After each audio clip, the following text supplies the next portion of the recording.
Hello, everybody. Welcome to the rating show here on the Blue Abroad YouTube channel. It's Monday, the 5th of August, 2024. We are sitting here, unfortunately, after another loss and another loss to the Pies. That makes it 2 from 2. And we're here to unpack it. We are brought to you by Horizon Finance Group. It's a big night ahead of us. So I've got Pommy here because who else would we have when things are in the shit? I've got a degree in swimming in the river shit. So here we are. Let's do it. We will touch on reactions overall, maybe in the Blue Abroad show. We'll keep something for the Blue Abroad show. But yeah, it's a tough one. It's been a tough 48 hours, I think. Yeah, it hasn't been good, has it? Let's be honest. It's been we've had all sorts, haven't we? We've had depression sessions, all sorts. Hey, you know what I mean? It's all going down. Yeah. So what we're going to do, guys, and if you are new to the rating show, welcome. If this is your first rating show, let us know in the live chat. If you're bringing someone new to the rating show, make sure you let them know to say hello. Basically, we're going to go through every single Carlton player and look at their role, look at the key metrics that make up their role, and try and determine how they performed based on that. And they're ultimately compared to the same role that every player plays in the competition. So that's going to spit us out a score. Those of you who have been here every week, you kind of know how this works, so you'll have some fun with it. And we'll go from there. Let's begin. We're going to go as the team was named. So first and foremost, let's fix our cameras here. Yep. Hey, we were just doing that off air. We were. So first up, we've got Brodie Kemp. So Pommy, what do we know about Brodie Kemp's game? And why are these metrics his key metrics? Well, it was a big game for him, wasn't it, really? I mean, he had a bit of a disaster against the Rat Dog. And I watched this game 3 times because I've got something wrong with myself. But he was actually solid on the rewatch, I thought. Yep. I thought, especially the third one, when I really appreciated how under the cosh they were. I thought he was one of the few that really was willing to come off his man. Particularly when we were under the cosh. Good meters gained, which is what we were critical of him last week as well.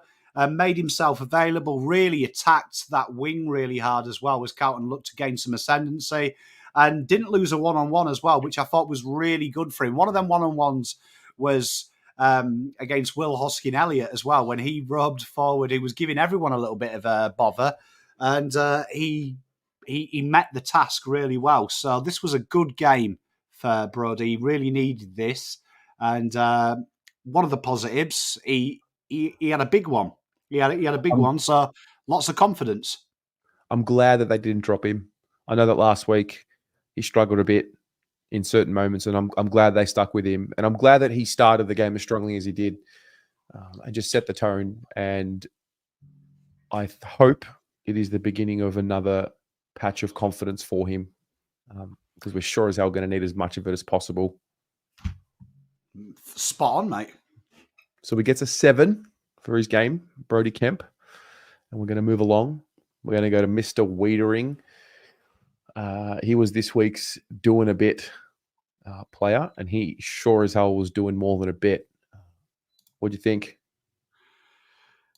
I don't think I appreciated the game first time of how good Wiedering was. I knew he was good. Like, he would have been in my votes if you'd asked me in between crying and rocking in the corner of my bedroom. He would have probably been in the votes. But definitely on the rewatch, I really did notice, particularly in the fourth quarter, this guy was another level.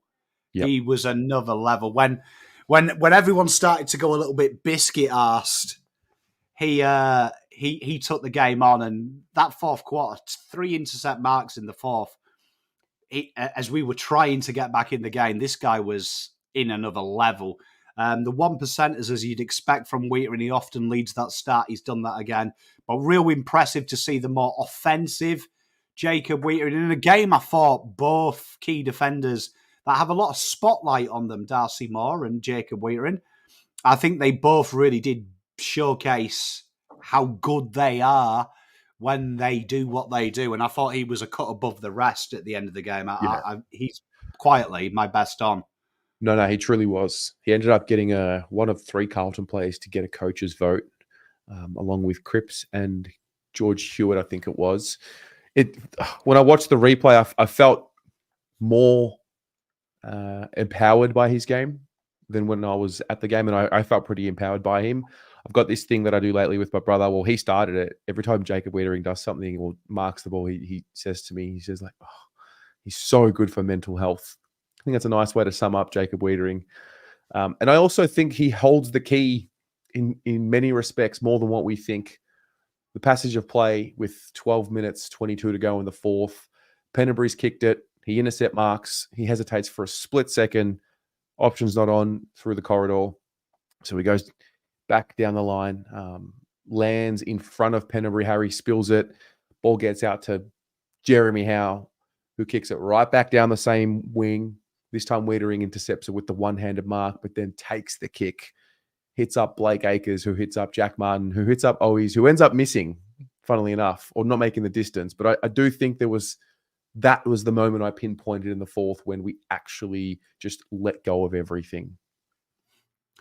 Yeah, they cut whatever mental shackles they had. The game was on the line. Sometimes you've just got to press the button. And this game, one of the questions I had in the review, and we'll probably touch on it more later on tonight, but do we need just a pure lockdown? Because when you see Wiedering play that free centre-half back, more traditional role, where he's taking the game on, he's up there, with your Harris Himmelbergs, your Sam Taylors that get a lot of plaudits for setting up play. His ball use is deceptively good, but also his ability to just turn defence into a shot at goal in 5 seconds. So that's probably a predicament for Voss in the off-season to count and look at getting a full-back and playing this guy more of the aggressive role.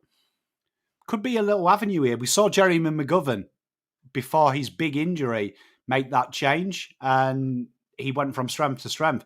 Maybe defense is wasted on him.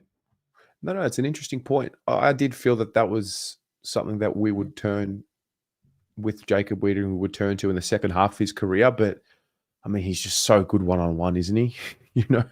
Like he's really, really good one-on-one. And I mean, Mitch McGovern, who we'll touch on shortly, he's pretty dangerous himself as a centre-half forward. But there is definitely something in what you're saying when it comes to our key position stock that play every week. A lot of them have intercept ability. Not all of them have the one-on-one ability that Jacob Wiedering does. Yeah, like if you could just have a stay. I was watching it because like a good mate of mine is a huge Eagles fan, and he's like an absolute nuffy when it comes to data and stuff like that. Like we always have some good back and forths, and like he was saying, like is trying to find a Kemp or a McGovern to play this role the answer when you've probably got the best of the three playing defensively to help them two? Would it be as simple as big stay-at-home centre-half and full-back? Harrison Petty at Melbourne, big oaf of a bloke, wasn't very good. What he did is he made you accountable, which allowed everyone else to be exciting. And I was like, you know what? He is fucking good. Like, that fourth quarter, Kemp, no disrespect to him, or McGovern can't do that. They can't take the one-handed mark, bang straight down the guts. Like, he is a cut above that as well. So it could be an interesting little predicament for the Blues of how do you maybe unlock Wiedering? It's a big predicament. So Wiedering gets a monstrous score. That's a 9.5. Hey, Bussy boy. All the Tom Barras chat, ask me in about an hour, and I'll talk to you about Tom Barras. I like him. We'll get there. Will we find out today about the round 24 fixture? I don't know. We might. Genuinely disappointed I haven't seen anyone do the... There's 2 games scheduled at the G. We usually get that all the time. People don't realise. I love it. It's my fave. Yeah. So a 9.5 for Jacob Wiedering as we move along. Adam Sard. Adam Sard. what's your take on Adam Sard's game? This was the game that, when I watched it first time, I was probably more excited about it than when I watched it back. Same. If you know what. No, I kind of asked you in that way because I felt the exact same. If anything, I was disappointed when I watched it back. Yeah, and it's an interesting one because you really saw, probably see what we said about Wheater, in the most underutilized skill set in our team. These two are. Stats-wise, it was good. There was a few times, though, that he got caught in transition, particularly in the third, got lost almost. And that wasn't the ball movement. That was more him. Because he's quick. He can usually adjust. So it felt like he didn't feel like he was in the game. Like, the best way I could describe it is it was a good game, but on the rewatch, I felt this should have been a 10. Like, this game was set up for Sard. Yeah. I watched him at the time on Saturday night. I actually sort of screamed out, why aren't we getting the ball in his hands more? And I still felt that. I mean, he didn't take a kick in the first half at all, which I wanted to bring up because I'm like, is that how we can get him into the game more? Because he probably got more chance of a give and go handball receive from a kick in. But even when he takes the kick in, he goes to the short pocket, which might also be a set play. It's so weird. I don't think I've ever said this about Adam Sard in a game, and I just didn't feel like he was engaged on Saturday night and really sharp. It's such a weird thing to feel about his game. Yeah, I mean, it's interesting. I mean, the kicking conversation is good because I don't like him on kick-ins. You don't. Unless he's doing that dinky little chip 15 metres he runs past and he gets the handball. Mm-hmm. Like, for me, I don't get it. I don't get why we do that. Like, to me, I've always said, I think when we're in the shit, you should be having your best kickers taking the kick in to send that pass. Mitch McGovern gets it quite a few times as well when we're in the cosh. I think that's the smart play, and you try and free this guy up. But it's an interesting one with Sard because it feels like there's another level. Yeah. And it feels like I genuinely think we have the most dangerous backline in the league, but we just use it completely stupid. It's like you look at the tools. You've got Nick Newman, hard as a cat head, can't be beaten. Wheater, the best one-on-one defender in the game, good kick. Mitch McGovern, one of the biggest kicks with the biggest accuracy. Sard, faster than lightning. But we play them like as if they're each other. It's almost like sometimes we forget in game. If this guy gives me the ball and I give it to him back, he's gone. And we forget, so we treat Sard like Boyd like Sard. The amount of times Boyd got the ball as if he was Adam Sard, and he hasn't got pace, he's unbelievable. But the amount of times we gave Sard it back pocket where we want him to thread a kick when that's not his niche was mental. It is a bizarre, and we've been through this for years now. The conversation's gone from, do the players trust him? Have they embraced him? And then there's, coaching. Is the coaching getting the best out of his role? And then there's been the conversation, he's been forced to play lockdown because Zach Williams is out.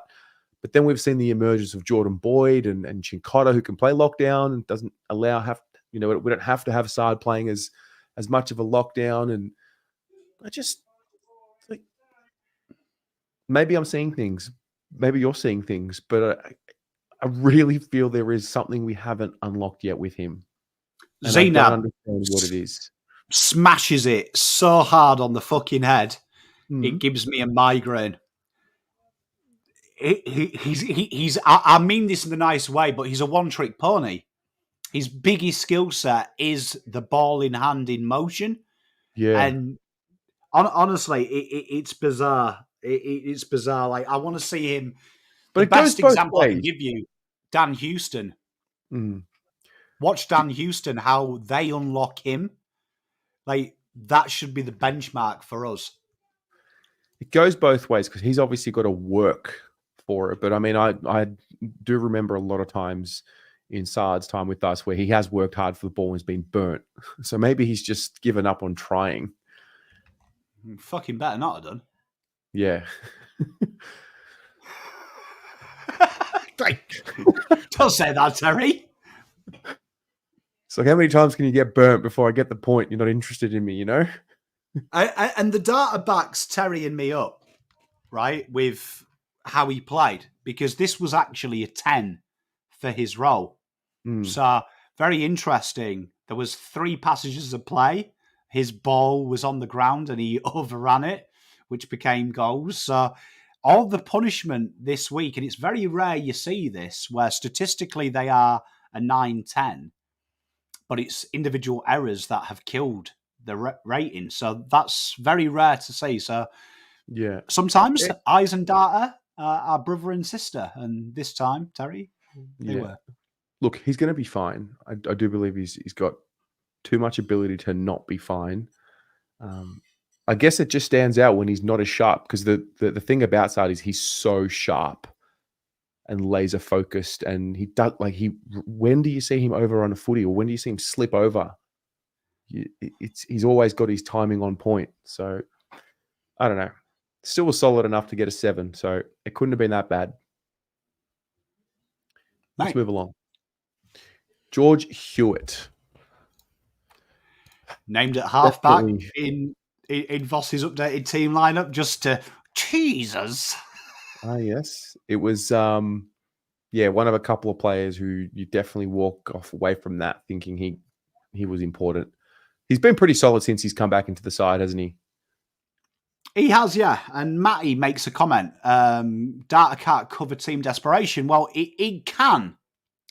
It can, I'll have you know. You've just got to know where to look and offset. So, great question and statement with George Hewitt. George Hewitt is probably the definition of desperation.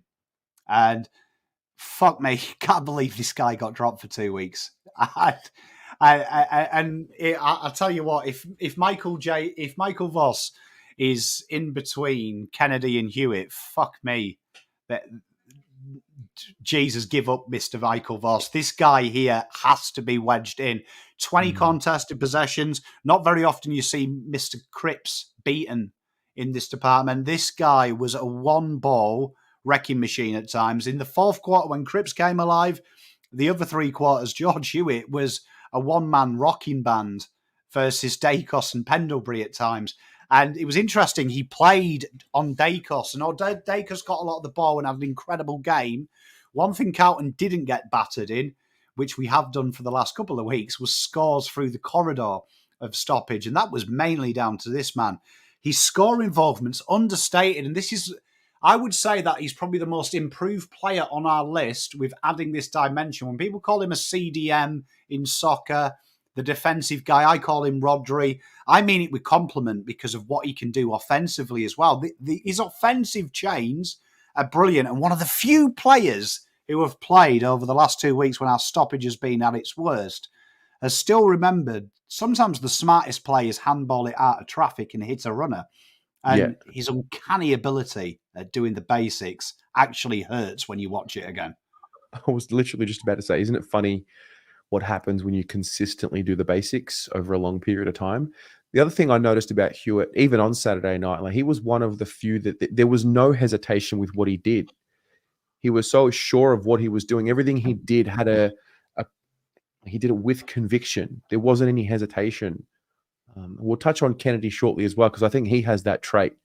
Sometimes you just got to get the thing moving. And the game was asking the question of teams to just move in flow. And I thought George Hewitt and Kennedy, shortly we'll touch on, were 2 that were willing to do that. I loved his game. I was watching him really closely in forward half stoppages. There's a great passage of play that is about 10-minute mark. Walsh plays on ball, and Walsh just grabs the ball and booms it forward, and it's intercepted. And then I was watching what Hewitt does. Hewitt, as the ball is in contest, takes one glance and bang, there's a handball without him looking. But you can see he's observed the field and gone, right, Foggett, he's going to go starting to go that way. Bang, he's going to be there. And I was like, there's the key cornerstone difference. Hewitt observed, executed. Walsh was like, shit, get it forward. And the message will have been in the fourth, fine ball, get it forward. Fine ball, get forward. It was obvious the way Carlton started to play. It's why we won the territory battle from that fourth quarter. Yeah. And I was like, there's the difference under pressure. Hewitt still remembered to look. At all times, he was like, right, okay, I've got to get rid of it. I need to know where it's fucking going to go. And simple, Terry. Like, sometimes we make sport complicated, but really, you are just handballing a little egg-shaped thing as close to the ball, to the forward line, to kick it into it. It's not that hard. Sorry, it's just Slobber. You really just know how to cheer a bloke up. The best man comment he had earlier was absolutely spot on. Hewitt would be your best man. He is your best man, most reliable. Remind me to talk about Hewitt and his score involvements if I forget when we get to Sam Walsh, because I have something to say. So Hewitt gets a 9 for those listening at home. Let's move along. Mitch McGovern. Okay, that looks a lot more full-backy than centre-half backy than what I thought it would, but what do you think of Mitch McGovern's game?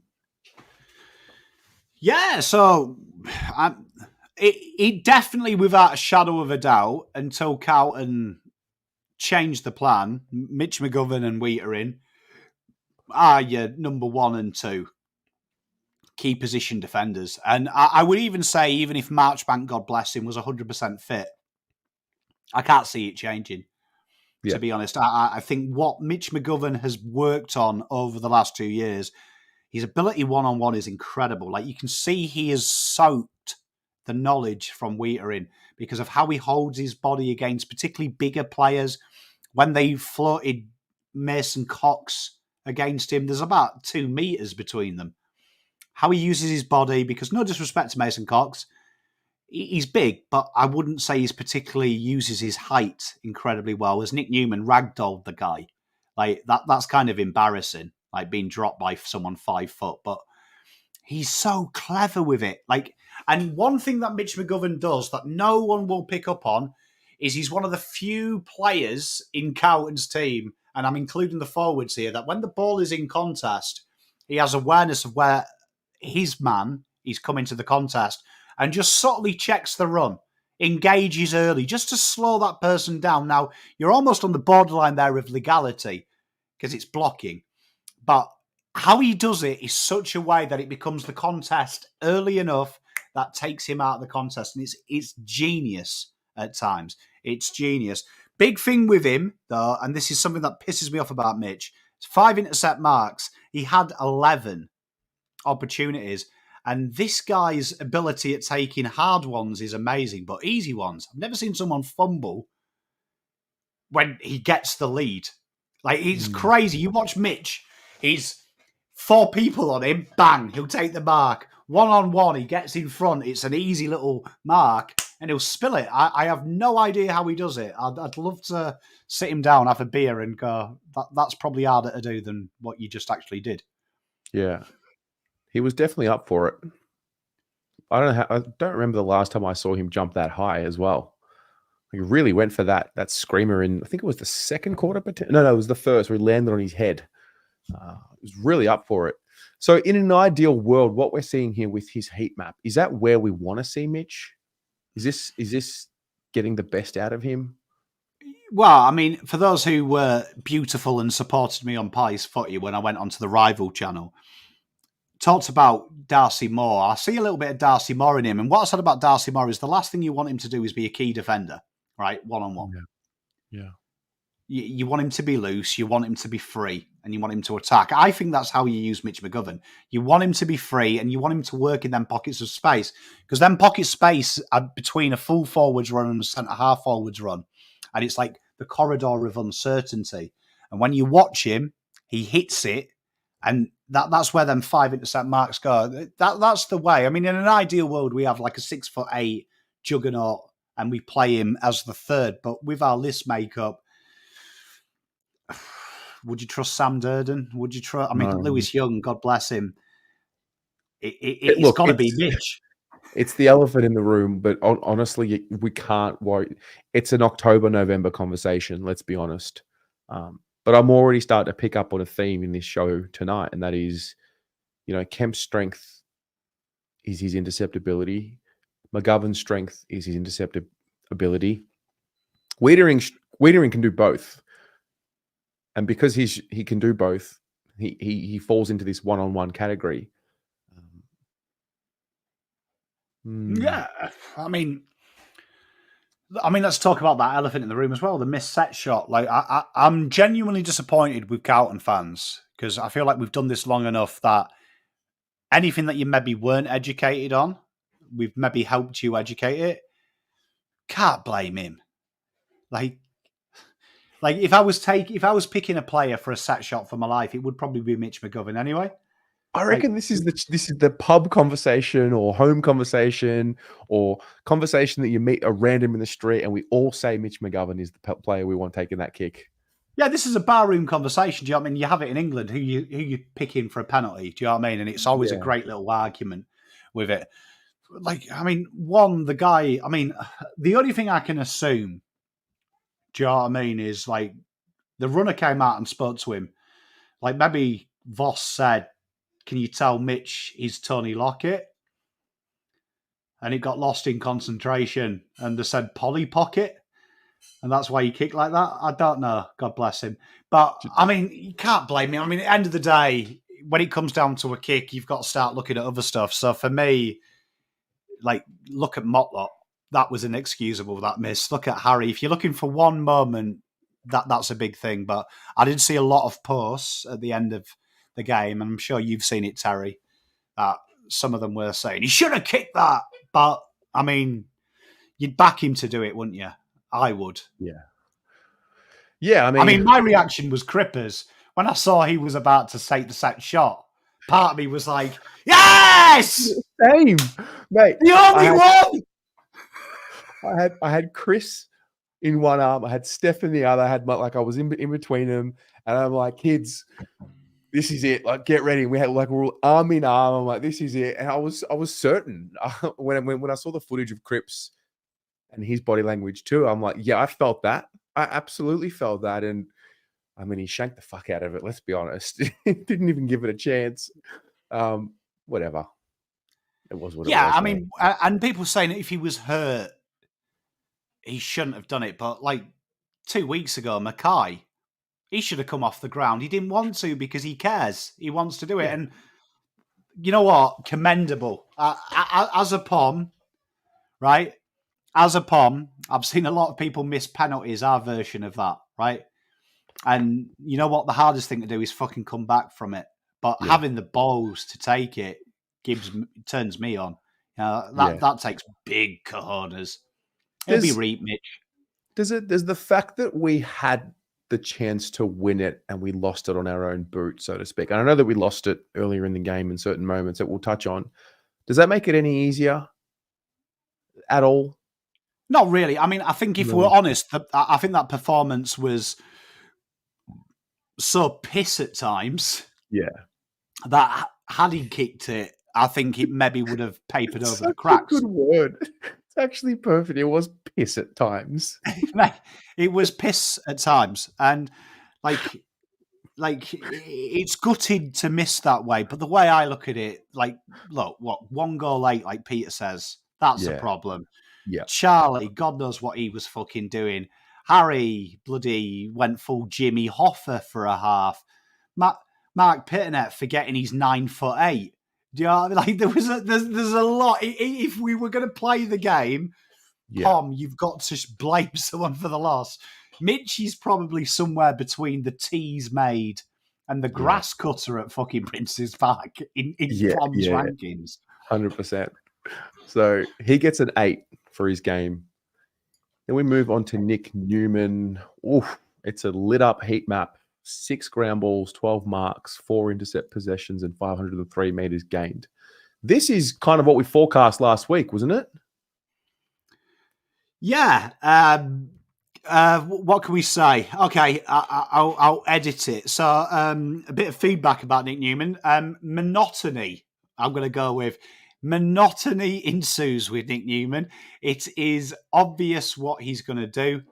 And when he does it, boy, oh boy, does he do it. And it's really interesting at the moment because this game, and we're going to talk about them, right, very soon, the players that we've got queries on, I think Nick Newman and Sard are probably the biggest predicament here because Sard is the answer to Newman is the answer to unlocking Sard. Yeah. You just got to decide: do you want to play a lockdown or play this role? And this is interesting, this role, because I thought his ability at always making himself available is incredible. So we did that feature last week, kicking down the wing. The reason you didn't see that so much this week is partly because of this guy, because of them hot spots there on the right wing. One of the few players that was like, you know what I'm going to do? I'm going to give you a fucking option that's nearer to you. Yeah. Do you know what I mean? And that's what he does. He makes himself available, hence the 12. Hey, Dion, is just... Hey, Nick Newman is boring. That's my phrase.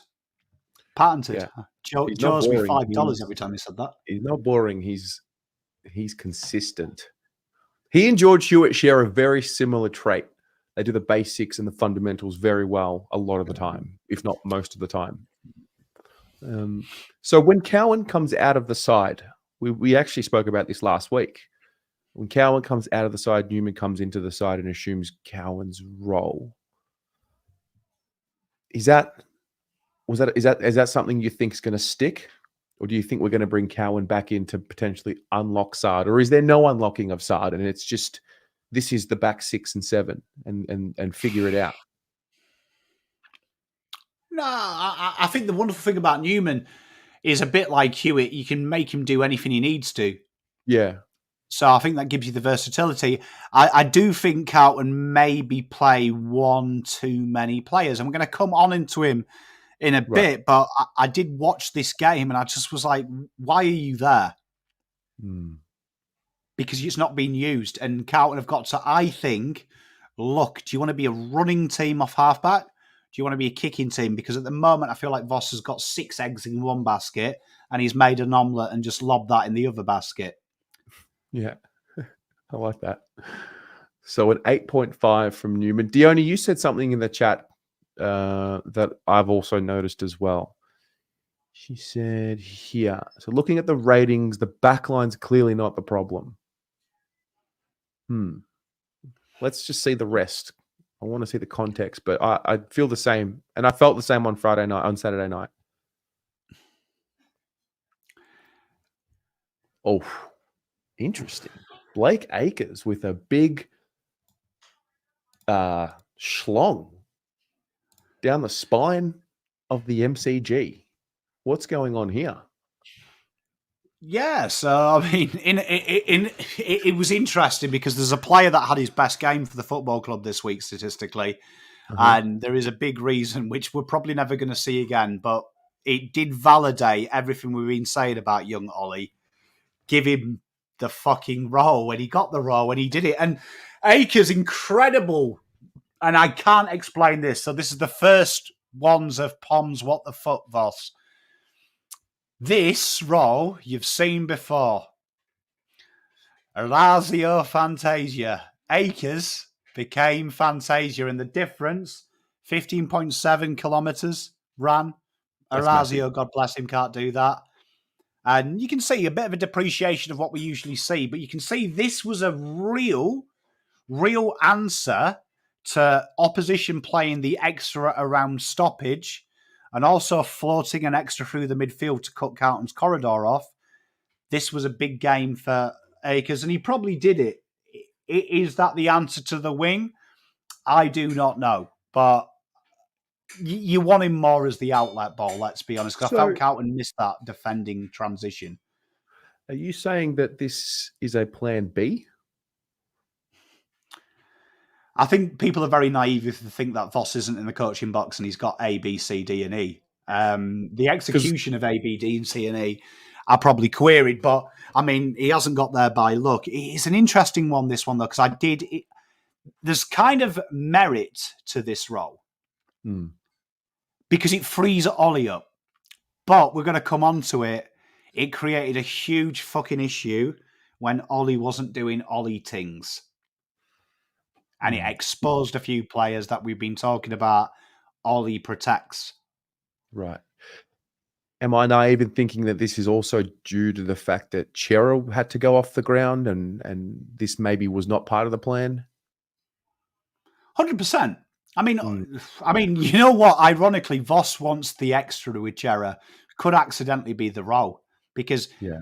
the big thing with him as well is a few of them marks, 4 of them were corridor kicks because our midfield stopped making the lead in the second and third, and Collingwood gained the ascendancy. He's big. Like, he's a freak for his size. His aerial ability for a winger shouldn't be knocked. So there's probably merit here because people forget he started his life as an inside midfielder, right? And then he wasn't good enough. And then he went to half back. And then he wasn't good enough. And then he went to the wing. Maybe, just maybe, he's good enough now. Okay. So a 5.5 for his game as we move along to Patrick Cripps. Oh, wow.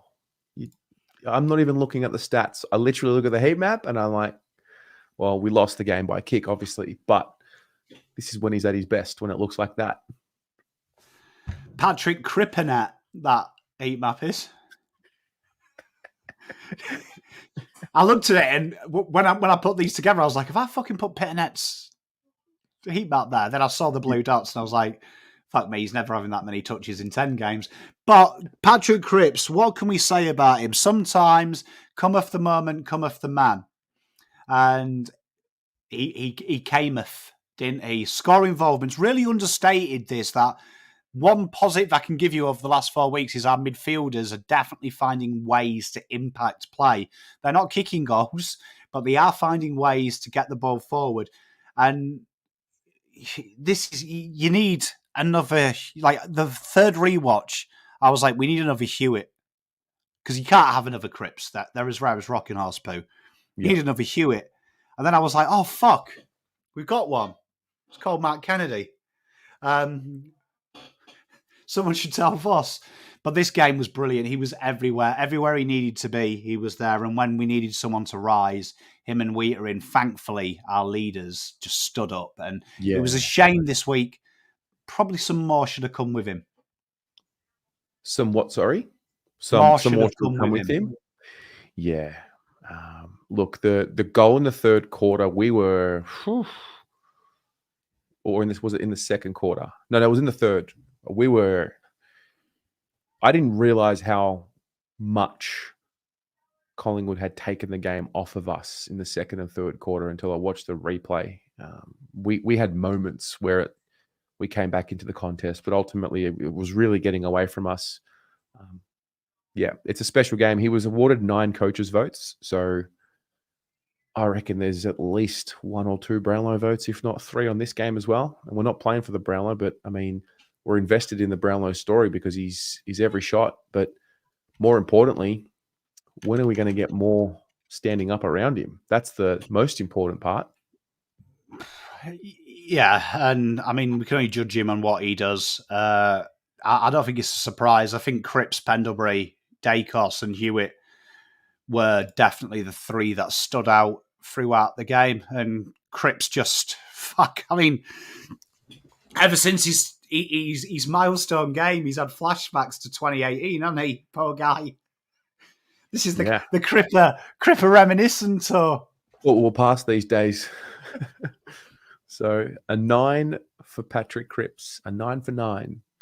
And he was the Blue Broad player of the game. I don't know if he'll be the player of the game for the Horizon Finance player of the game, but let's see. Let's move along. Ollie Hollands. So we can unpack this now. Copped a bit last week for his ball use. This week, he was up for the task. He played like it was a derby. He played like he understood the assignment of what the game meant. He's world record, his PB for kilometres run. Really? Yeah. So that's a long way as well. 16.5, that's a long way. Do you know what I mean? It'd have to be a very good beard to get me to go 16.5 Ks.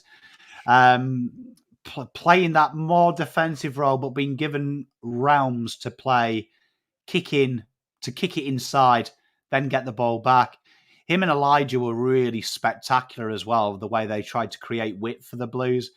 Mm-hmm. Finally, we've got some wingman numbers here as well. 359 metres gained. Always tried to get forward. And I would say, without a shadow of a doubt, the most underappreciated footballer probably to ever play for Carlton since I came here. Like, when his role is so blindingly obvious, he cops way too much hate.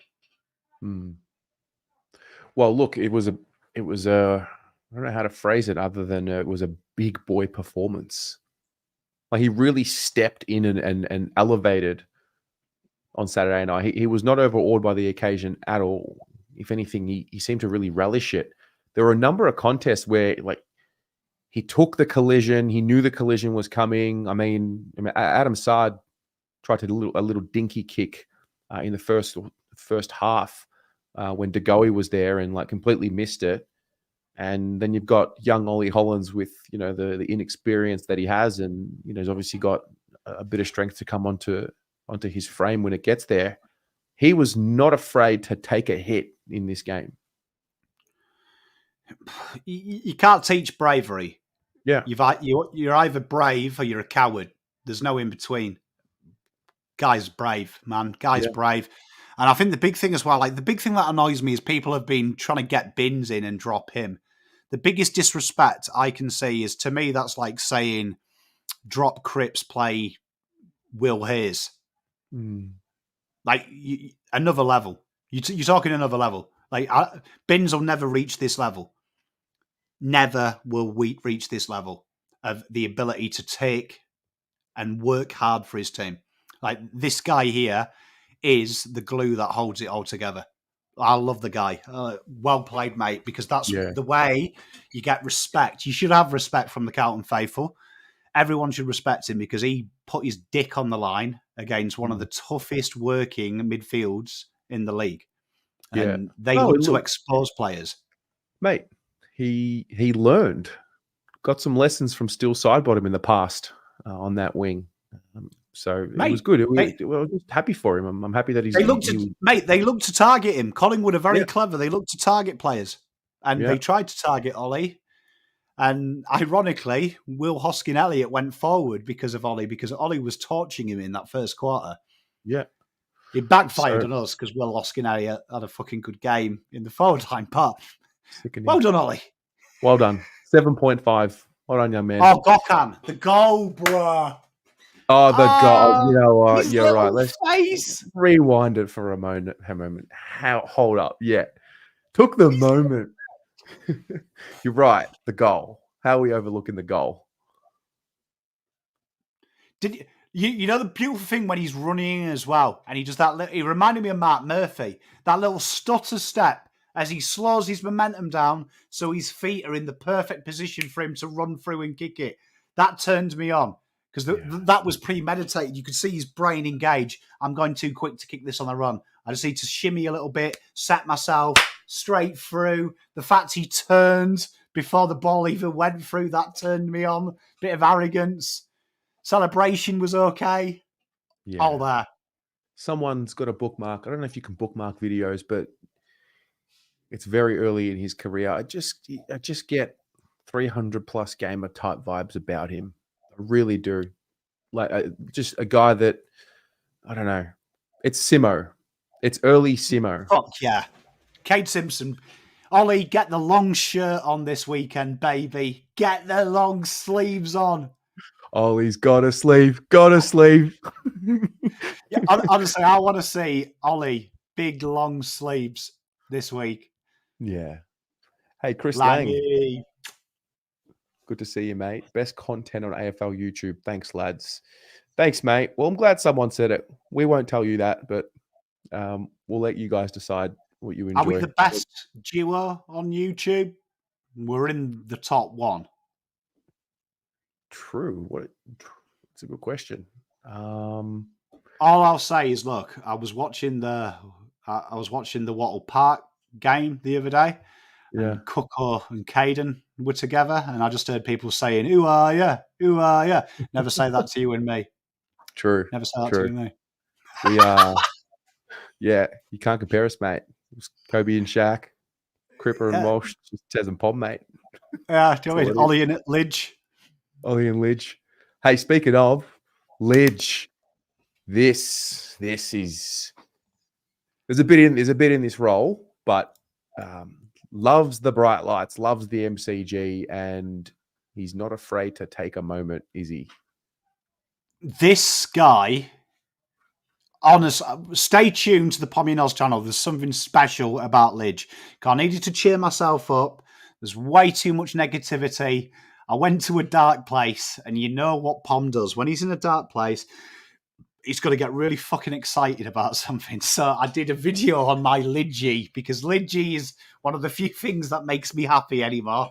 2 big goals. And as a man that is probably outside of Benny's dad, his biggest fan, it was great to see, because this was his bottom ager for Vic Country, a man that chases everything, selfless in defence, but when he gets the ball, he's looking to make magic happen.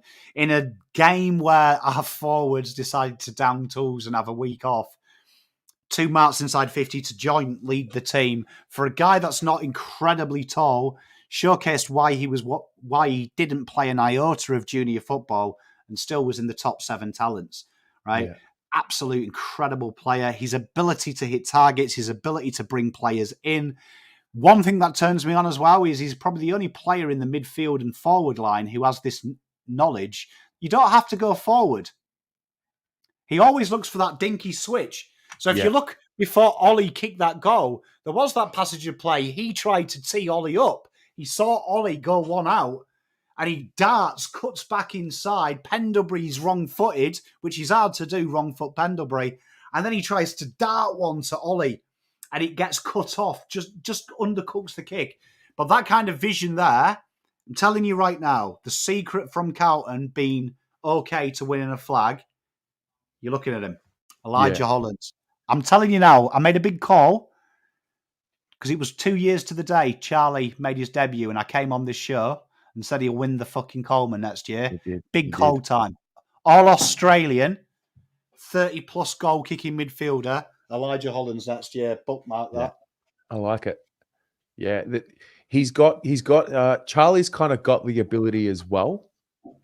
Things happen when he takes the game on. So I mean, early, and this is probably a broader conversation about the game of footy. Early in the first, I think it was halfway into the first. So Darcy Cameron gets called for insufficient intent. Lige, he takes the inboard kick. If anything, he probably leant back a little bit. He didn't move it with conviction. Ends up being a bit of a turnover. Elliott almost marks it. And in that moment, when I watched the replay, and it happened a couple of times in the game, because I think there's a misconception that we didn't use the corridor until the 4th quarter. We did. We just probably didn't do it with conviction. But the game is weird, because when we used the corridor, and even when it fucked up, it would still sometimes bounce back in our favor. It's almost like the game was rewarding the bravery. So in this example, Josh Dacos slips over from a handball from Nick. Like, it doesn't ever happen. It almost felt like we were getting rewarded for being brave. And it's a trait of Elijah's that I love. The other one is, look, I was focusing on it on Saturday, like, should have handballed it over to Charlie. But, when I watched the replay, he probably should have. But I don't mind a guy that fucking goes for the goals, sees red, and wants the moment. And, later in the game, he kicks his second, beautiful check side goal. So you can, all is forgiven, because I think he definitely performed his role. I think we said it last week. I was waiting for someone to grab their balls, take the game. And it's why I didn't criticise Charlie when everyone said, oh, Charlie burnt a player a couple of weeks ago. He was selfish, and there was all that weird talk about Charlie. I want more people in our team to say, I'm him. Yeah. And I think as he builds another preseason, he's still a very big baby at the moment. He's still a baby. Like, he lost a year of senior football. Stand on this guy, because I reckon once that confidence hits, and I'm telling you, next year, all Australian. This kid, I loved him in his draft. Anyone who does the Marcus Rashford in the G is a friend of mine. Something special about him. Something special. Protect him at all costs. Yeah. So he gets an 8 for his game. And now we move along. I feel like it's going to go downhill from here, because we're going to talk about the forward line. Okay, well, we'll see you next week. Thank you very much. All right, guys. It's been a really good night. Unfortunately, couldn't get the job done, but, Hawks this week, fire up. Harry. No, seriously, Harry. What happened? Real interesting this, because even though Charlie and Harry haven't been brilliant over the last 6-week block, one thing has been noticeable: their ability to create separation, which then helps everyone else. And this week, there was almost an element of lack of respect from Collingwood, because he made them leads down that wing and they just left him alone because they knew Carlton couldn't take that switch kick. That for some reason we didn't do it. And it felt like this was a game where I was waiting for Harry to break it open. Yeah. You know, that fourth quarter, I always have a bit of hope, because I'm like, Harry and Charlie give me 7 minutes. At worst, they give me 7 minutes. I was like, they haven't had that 7 minutes. Yeah, so fourth quarter, we need 2 goals. 7 minutes each. We win this by 60. Just didn't happen, did it? And sometimes it doesn't happen. Look, sometimes it just doesn't happen. And Harry's had a really good year, and it just wasn't this game. I watched him on the ground on Saturday, and I was a bit disappointed. I felt that he wasn't playing with force and conviction, and I don't know if the word is confidence, but whatever. And I think just seeing Billy Frampton throw him around like that, I just wanted to see him compete a little bit more, like not get thrown around like that. And it's easier to say that from this side of the fence. I understand that. Look, it was just an off game. Whatever. It was what it was. Did some nice things, but if we are going to go anywhere with this team, if we are going to do anything, Harry's just got to be better than what he was on Saturday, which I believe he will be. But in this game, it just wasn't his best. I think Enzo nails it. At the moment, Harry and Charlie do look weak in the contest. And I don't mind Charlie looking weak in the contest, because I don't think his strength is contested marking. But this was the game where I felt, definition of the game, safe. He knew Collingwood would leave 50, draw an imaginary arc 40 out from goal to mirror the 50. They leave that open. He kind of just lived there. And I was waiting for him to go, I'm going to get on the fucking goal square. Come on then. 1-on-1. Go on, Frampton. 1-on-1 with the best contested mark in the league. And he felt like he didn't want to. This is what I'm saying. Like, is it too simplistic a thought to say? So teams know we're going to go to Charlie, so they double team him. Collingwood knew it. They set it up all night. In theory, now tell me if I'm thinking in a way too simplistic way. So in theory, instead of us being predictable and going to Charlie, why can't we flip that narrative and say, well, we know teams are going to double team Charlie, so someone else has to be free in our forward line. You can't double team both of them. And I think Harry stepping up at some point throughout the game, other than his goal in the first, would have forced Collingwood to have a think about who they're double teaming. And that's probably where I just felt that was missing. It was Harry's time. Mate, I couldn't agree more with what you've said, Terry. I mean, you've only got to look at how they used Joe Danaher and the forwards at Brisbane. Yeah. When you triple team, and you saw St Kilda do it, it was quite funny, because All-Australian Josh Battle had a bit of a nightmare, old Jakey's boy, because they tried to triple team him and they just flooded the forward line with forwards and said, go on then. Yeah. And Joe Danaher found it. And great comment by Bugspell. Spot on. No, spot on. Look, there's a bit of this on Harry and Charlie. There's a bit of this on their teammates. No doubt about it. It's on everyone. No, I mean, Bugspell knows I complain in the watch along all the time that Walsh particularly is guilty of this. Kicks to Harry like he's Charlie and Charlie like he's Harry. It's like he's got them fucking confused. Like, they couldn't look more different, but he kicks contested to Charlie, like a real loopy one, which Harry likes. And then he drills that low one into the chest to Harry. And Harry never like, puts his hands out here. Yeah. And every time I'm like, you play with him every fucking day, Walsh. Like, come on, bro. It's not rocket science. So that helps. But I did feel this game, to pick on him, because I'm looking for elite level. no disrespect to Frampton, footballer, but fuck me, get invested. And I felt he wasn't invested. I felt like he was doing the easier things for himself. Yeah. I know that people want to see the Barassi style at the halftime of the 1970 grand final, the old school whipping and bring your mouth guards. I think with Harry, it's less of that and more of just sitting him down and telling him, instead of saying, Harry, you're shit, say, Harry, you're a wizard. You're Harry Mackay. Like, I feel like lately we've really gone into how a team's defending us or what are they going to do to us. It's Harry and Charlie. Like, when are they going to say, I'm coming for you? Like, the stage is set for both of them to really just, I don't know. It's a strange period of time right now. And I think it's temporary. And I think that they're going to work their way through it. But enforce yourselves, lads. You're the best forwards in the league. And Albert's music to my ears. Sometimes it's a fucking simple game. True.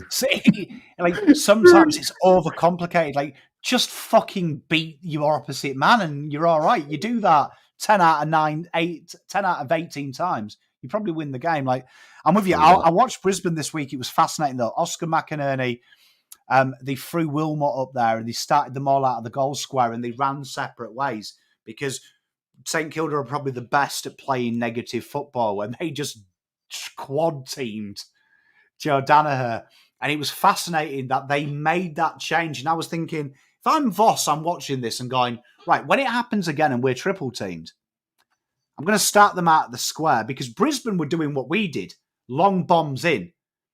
But what the difference was is because they started together and then separated, one of them was always one out. One of them was always one out, and it was Joe Danaher because he was the quickest and he feasted on it. And I'm like, there's maybe an option for Voss to go to. Sometimes don't separate them because that's what Voss does. Put them together and say, you're going to triple team one. Good luck working out which one goes where. It's so weird. You know, Wiedering, I think, really leads that back group. Cripps obviously leads that mid group. Between Harry and Charlie, like, lads, like, we have a luxury. Like, we have both of them. Yeah, mate, it's one stat that annoys me. Centre clearances, when we've got these kind of guys, we should be the number one scores from centre clearances. Yeah. Because every team says it. Chris Scott, Carlton are deadly from 666. Mm-hmm. He calls it the Carlton rule because he thinks it favours Carlton. Yeah. Why? Why isn't it? Mate, amen. So, look, Harry will bounce back too. He gets a 5 for this game. When we get deeper into the forward line, we get to Jack Martin in his 150th game. Took a few contests, I thought, to get into it. But I thought by the second half, he started getting his one-touchness back, if that makes sense. Bright lights, Friday night, Saturday night, doesn't matter what the night is. You know Jack Martin isn't going to be shite when it's a big primetime game. And interesting, Charlie and Harry probably more separated this week. Was that a ploy because this guy came in? Mm-hmm. Could be, because he's very clever at finding space where there is none. And I think he did what he had to do. When Harry and Charlie weren't at the races, if you're the third target, you've got to step up. He kicked his 2 goals. I did really enjoy the forward 50 ground ball gets, though, from Mr. Jack Martin. He's underrated. Everyone always says he's lazy. But this shows here he's willing to get his hands dirty and take a fucking hit for the team because he was desperate when that ball hit the deck. If Charlie and Harry didn't do it, he was desperate to get the ball out, win the ball back for his team. Good little player and good return. It's nice to see Jack there because there's something about that little celebration he does, isn't it? He's so happy. About him. Look, it's frustrating. No one's more frustrated about Jack Martin's situation and his injuries than Jack Martin. And I knew this would happen. We'd see him play and you're like, oh, gee, we could really use that. He's tough. He's got class. As Enzo says, he's smart.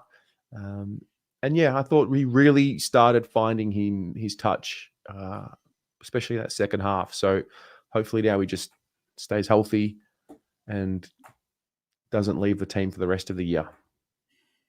Mate, Works hard. He underrated how hard he works, to be honest. Like, he's annoying, though. He's frustrating. Me and Terry were talking about this before he played, and he asked, was there a soccer player like him? Like, very Berbatov, this guy. Like, you watch it, and you're like, come on, Jack, get into second gear. But he does it when it counts. He does it when it counts, and that's a rare gift. It's a rare gift. And like Enzo says, degree in footyology is Jack Martin. How does he coexist with Zach Williams? I mean, luckily, both of them seem to choose the day to hand in their sick note at opposite times. I mean, Yeah, true. Could be a beautiful marriage, this, like 12 games each, and fucking we win a flag.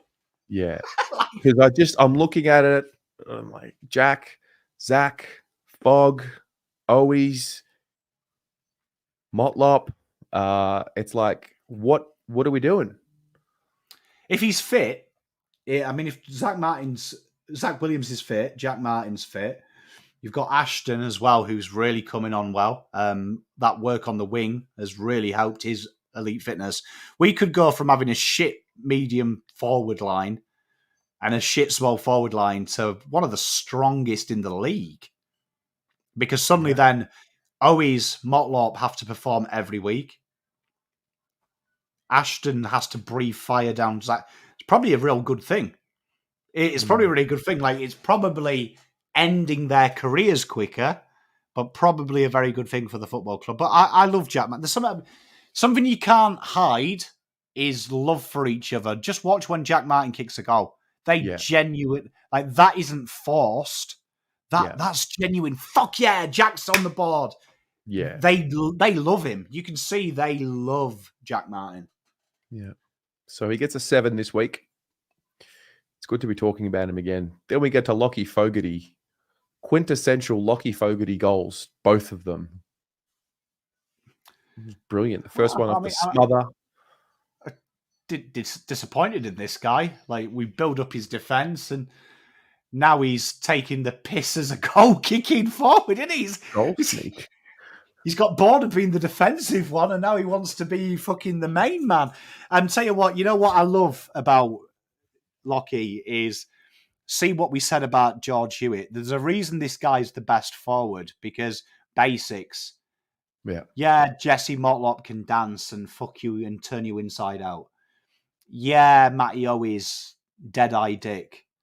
Fogarty, though, he's just ruthless at the basics of forward craft. Hanging out the back of a stoppage, hanging out the back of a marking contest. You get the ball, you take off. Don't worry, I'm going to get in front of you. I'll find a way. I think that's the wonderful thing about him. And sometimes, as talented as you can be, if you don't do the basics well, that's when you get 3s, 2s, 1s. And Fogarty just ticks the boxes, doesn't he? Like, Fogarty's not, like Motlop, no disrespect to Motlop, could be a 10, could be a 1. I'm not confident either of which it is. Fogarty, you bet me $1 million, I'd guarantee it's a 6 or above every week, because I know he's going to execute. It's a good point. He's a real 6.5 kind of guy. Yeah, if you were picking a team, he would be number 1, because you're like, no matter what happens, he's either going to contribute defensively or offensively. Yeah. Look, Motlop's 20 and years I love old. Motlop. Yeah. Yeah. But great person to learn from, isn't he? Like, if Motlop wants to learn from any forward, learn from Fogarty. So, 6.5 for Fogs. Then we move along to Charlie Curnow. It was also just not Charlie's night. It wasn't Harry's night. It wasn't Charlie's night. Compounded by an ankle roll. It's happened a couple of times this season now, hasn't it? With Charlie and his ankle. I mean, the guy runs around like fucking a fly sprayed, doesn't he? Jesus Christ. Yeah. The thing with Charlie is, go back and just think about Harry's heat map. It was just slightly red behind him. Yep. This was a big thing. Credit to Collingwood, and I don't like praising Collingwood too much, but that area where we saw Mitch McGovern take their marks, they contained that incredibly well. If you were going to go into that area, it was 4 against 2. incredible coaching, incredible discipline. Charlie tried it in the first half so many times as well, and Frampton and Moore too smart. They weren't falling for that dummy lead. We're not falling for it. Yeah. And Charlie's space was taken away. And this is probably an element now. I'm Charlie's best fan. An element for Charlie right now is when it doesn't go his way, he's finding a way to beat them their way. Yeah. And that's the big thing, because it's not always going to happen. It's not always going to happen, Charlie, that you're going to get that opportunity, because this week the opportunity never came, where usually you do, and then it forces them to mark you. It was a shame, really. And this is probably the best time to have it, because already there's been posts about trading him. Oh, I've seen posts. He's a fraud. Hey, shout out to Equality. Could be all over there. My favourite one I've seen so far is he only kicks goals against shit clubs. He's fraudulent. Good time to have it, Charlie, because you know what? Finals, this is what's going to happen. They're going to do everything to stop you having your Charlie. You've had the Betts pocket. I like to call it the Charlie Coven. That 10 metres in front of goal. That's where he lives. That's his domain. The Shrek Swamp. He's just got to own that Shrek Swamp a bit more. It's good. I like it. He's under a bit of pressure now. It means he's genuinely back in the fold. He's got Wayne Carey having a pot shot today. Robbo's written an article about him today. They're all doubting him. Fucking, you got Gunners fans. Fucking Hey, just let yourselves make your position clear. Draw the conclusion. Write him off. Say that he'll never perform well in big games. Just say it now, because we'll come back to the comments. Yeah, the guy's had 60 plus games of kicking goals. It's about time he had a fucking day off. Come back, bro. Look, and it goes for Charlie as well. I mean, before he got injured and rolled his ankle, there were certain contests where he could definitely have been attacking those contests with a little bit more force, same as Harry. So he's got to work through it. It's part of it. They're double teaming him, they're triple teaming him, and he's under this cloud, and it happens. So trade Charlie. It was great. You know what? Everyone has their coping mechanisms, and Can you imagine we traded Charlie? Jesus, yeah. But no, Bugs Mel spot on. Special player. Yeah. He's gonna... You know what? I bet someone won't have enjoyed this game. Sam Frost. Sam Frost will have watched this game and go, oh, fuck. He's going to be fucked off. Yeah.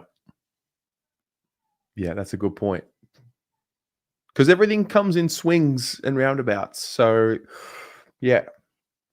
We haven't touched on Walsh yet, have we? We'll touch on him because I think he's going through something a little similar. But Charlie gets a 4 for his game. Fucking hell, Charlie. Come on, help me out, Charlie, mate. All right. Let's move along. Owies, active. A very active heat map. Yeah, one of the few people who, I mean, Rob Monaghan, in the interview I did, his like role model is this guy. And it was fascinating what he said just about Owies and then about learning the game when you've got shithole knowledge. There's no one be teaching you bad habits and rubbish habits. And one of the few players that understands the situation of the game, that you don't have to be where you are all the time.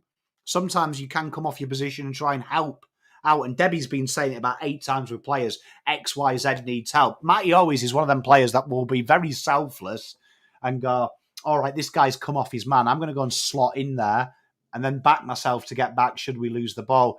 And he's very, very strong at doing that. A real good game from Owies because he's got a real good baseline. And that's why we like Matty Owies. Yeah. Yeah. 2024, I think, will go down as the year where we started seeing him leave the 50-meter arc more consistently. Get a bit of responsibility, bit of maturity, a bit of standing at the club. Mm-hmm. So he gets a 5.5. Then we get to Mark Pitternet. What is going on here? What? Well, I mean, the Wow. heat map looks like an upside down rocket. That's not good when the pomegranate is like that. Looks like what Sam Walsh's heat map we would want it to look like almost. Yeah, and Carlton tried something here, which they have to do. Like, I'm not going to criticise Voss for this because you've got a big lummox of a bloke. You've got to find something for him to do, right? You can hide him when he's on the when you've got TDK there, but you can't when TDK's not there. You've got to find him a role. So the role this week was, Jai, that's brilliant, pigeon with fucking heartburn. Yes, it's a pigeon with fucking gas with reflux. But they tried to get him on the wing to take the marks and be the outlet ball. And as you can see, no marks. That's never good. 3 clearances for a ruckman, shocking. Score launches. You'll see not many people have featured on the score launch thing, and that's a ruckman stat. That was poor. Did win hitouts though. So this is an area here that this is why I said think about Acres. This is usually where we're playing Acres. That ability to just break up play. And although Acres did okay doing what he did, this is an interesting one, this, because I love Pitter. Like, he's such a good clubman, but the limitations about what you can do around the ground are a bastard, to be honest. I think he's another one that's got a lift too. I mean, Well, he's got to, talking I about mean, moving with force. It's like, mate, you Mark Pitternet. Like, I noticed him. I thought he played relatively well in the first quarter, and then Cameron was incredible in the second. And then I reckon he lifted in the fourth in the last 10 or so minutes.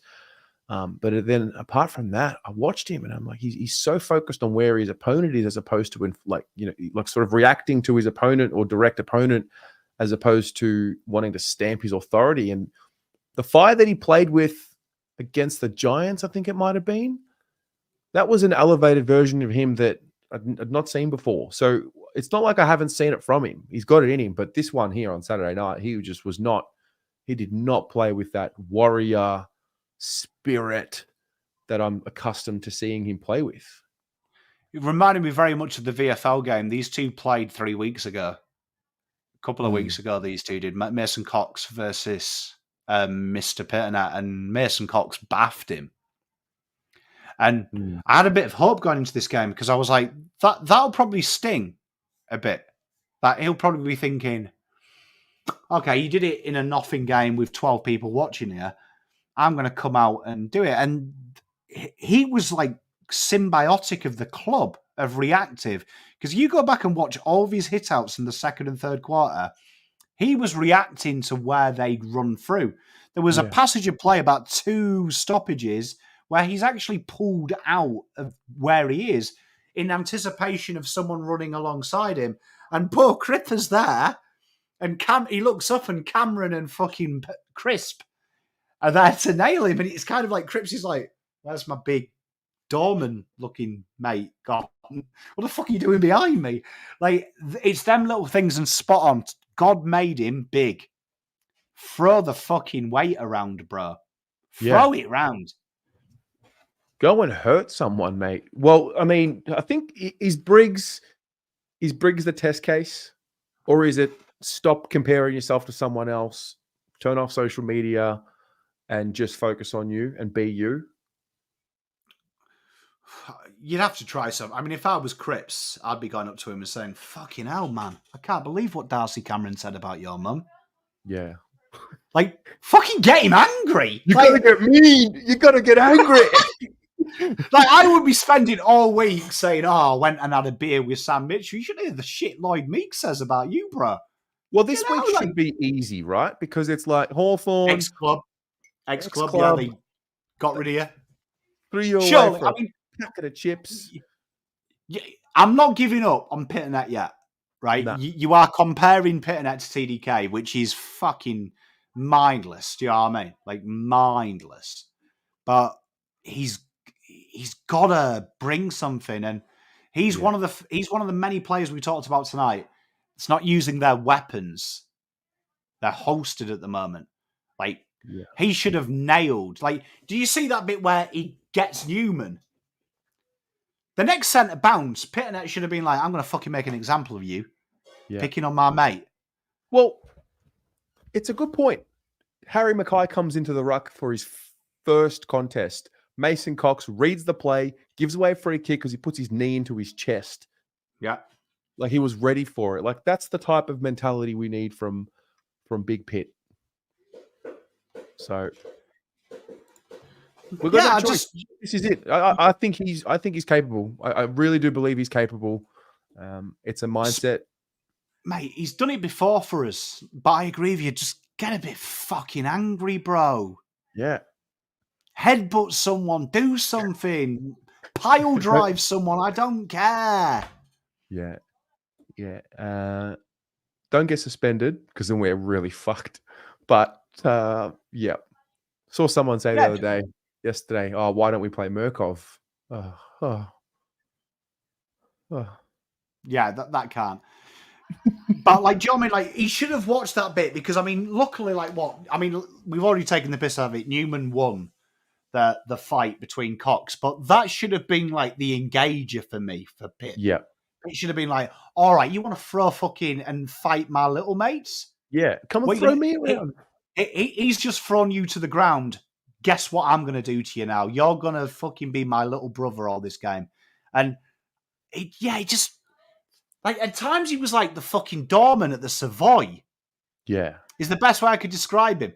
Give him a fucking top hat and Nick Dacos, he could have just been like that. Good evening, sir. Hope you enjoy your centre clearance today. And I'm like, you fucking big, bro. Yeah, get in there.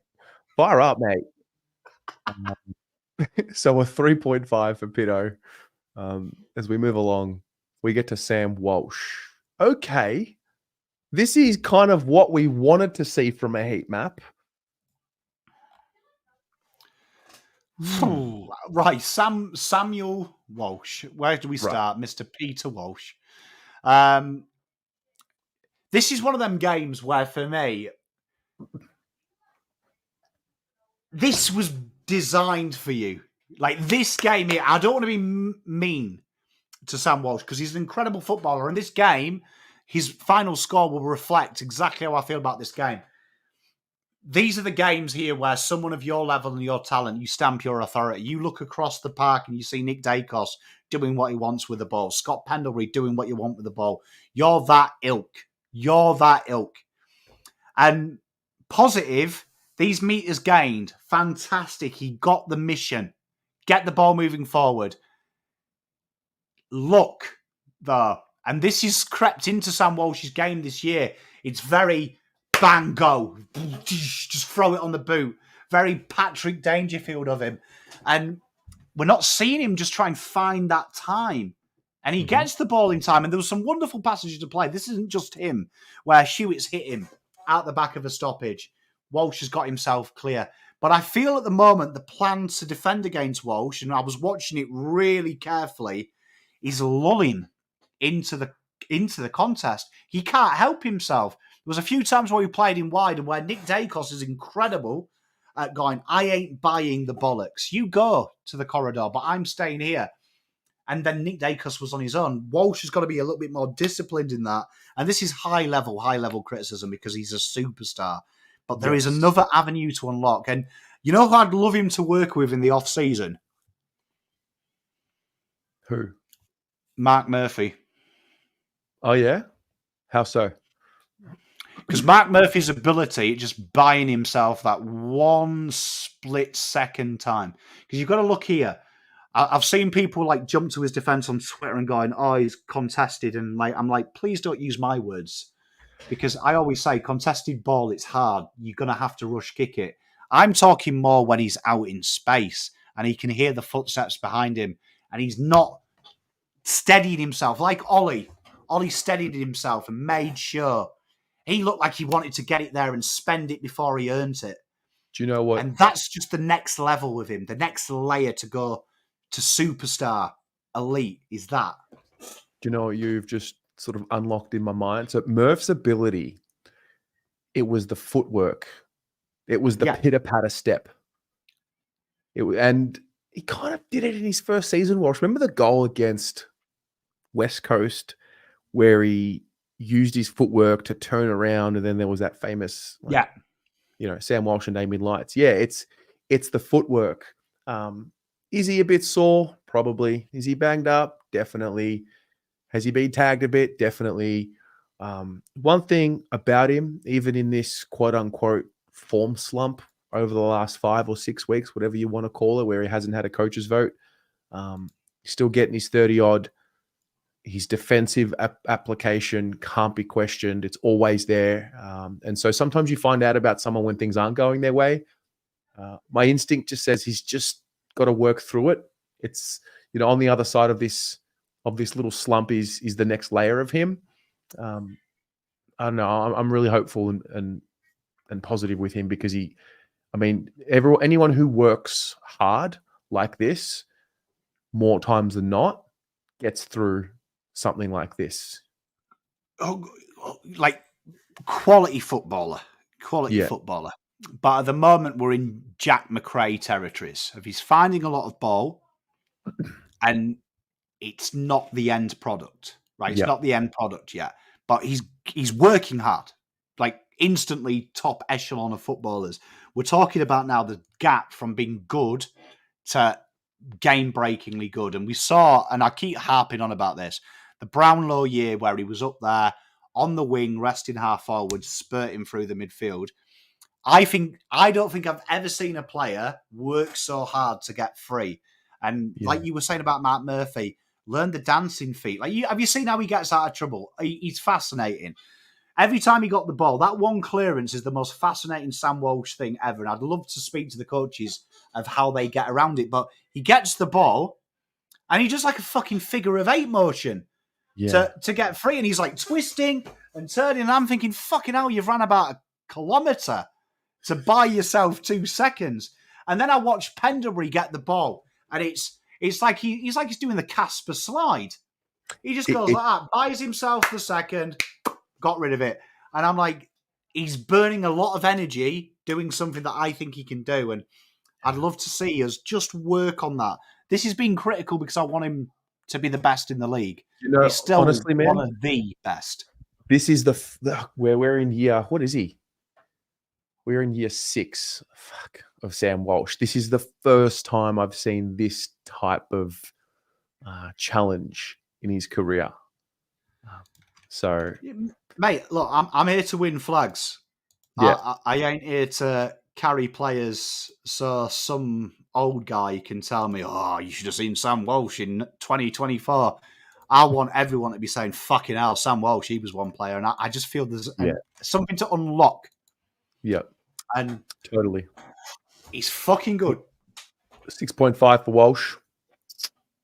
Then we get to Chincotta. Okay. Interesting heat map here. What are we making of this?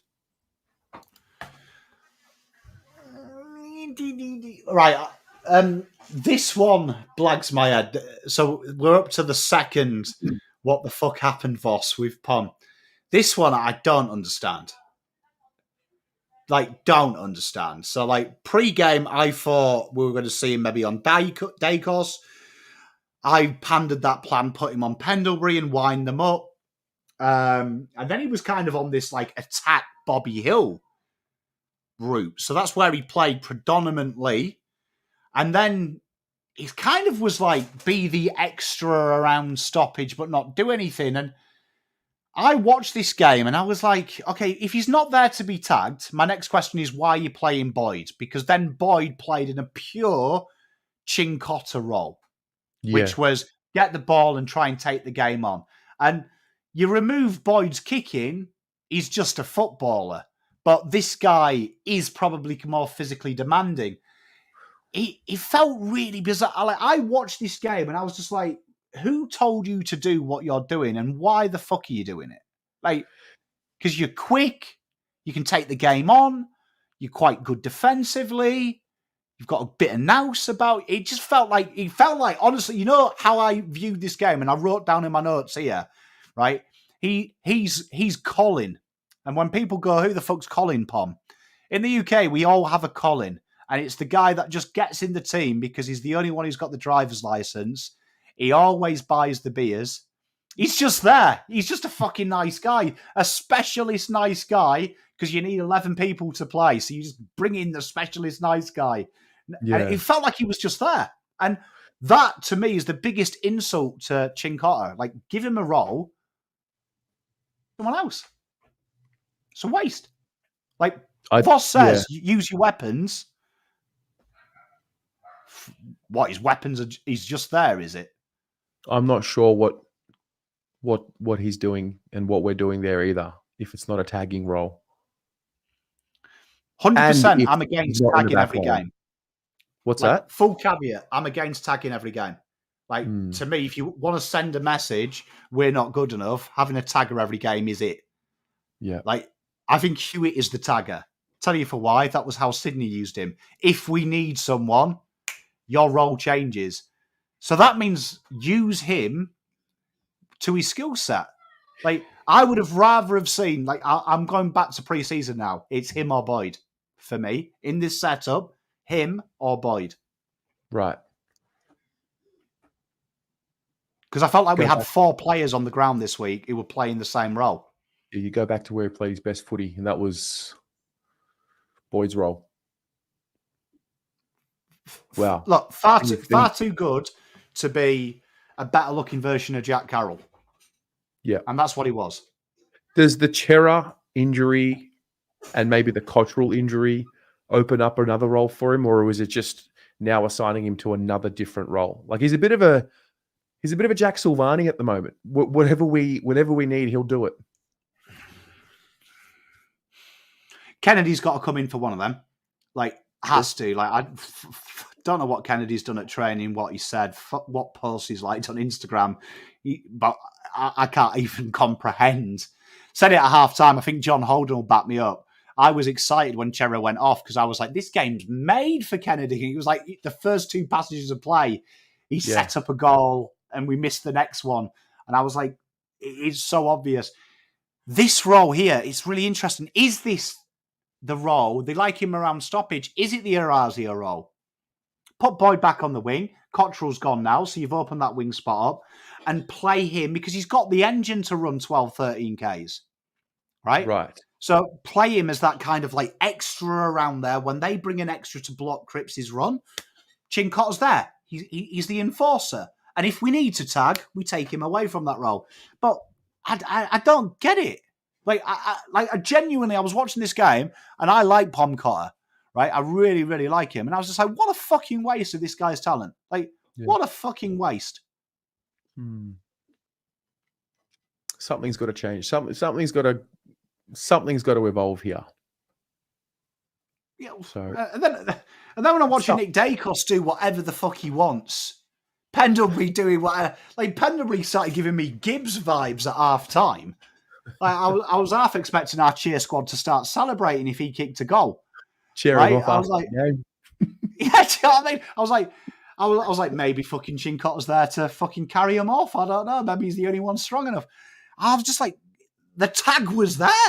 Like, this is the other thing as well. Like, we talked about unlocking Saad. Like, how many lockdown defensive one-on-one players that can play on a small forward do you need in a team? Cincotta can do it. I am 100% telling you right now, if you want to open up Saad, play this guy behind him. Yes. Because you know what? You have, we're going to come on to him in a minute. Problem you have is when you have the other guy doing it, he's not as good defensively. But number 2, and a big one, is Boyd has no turn of pace, where Cincotta has lightning pace. He's the fastest player at the club, right? And he tries to create run. He generates it. So it means if Saad is caught out of position or bogged down defensively, if the ball spills out, this guy's equally as quick. So it's an interesting one. Okay. There's a solution. Cincotta behind Saad. Cincotta in a back pocket, Saad halfback. Spawn. Just want to chant. Adam Saad. Nah. just feel like, this one really annoyed me this weekend because I'm like, fuck, it was there for you if you wanted to tag. Yeah. Yeah, sorry, just to keep going back. The 1 week where you know you're only going to be needing to tag one player all game unquestionable, you don't tag. Anyway. Yeah, Jordan Boyd. It did hurt me this week. Yeah. Jordan Boyd. Oh, God. Don't know how I Yeah, feel so about as you him can either. see, he played the more defensive role. When we see a heat map like this, you are being defensive. Mhm. And this is funny. Frank, can you just confirm you need run? Who do you want in then? Because I didn't see your question. Sorry, mate. Boyd, interesting one. So he played the defensive role. Now, I'm full caveat, right? Full caveat is I don't get someone who can only kick. And I'm a genuine believer our midfield has way too much kicking power when its game plan is built for running, right? To overlap. So I don't get it. Like, I don't get it. And last week was like the funniest one because when the situation pre-game called for kicking power, we went with running power and it backfired. So I am so confused with this role. But look, ground balls too. That's woeful for that position. Rebound 50s. Usually, this is an area that we get excited about.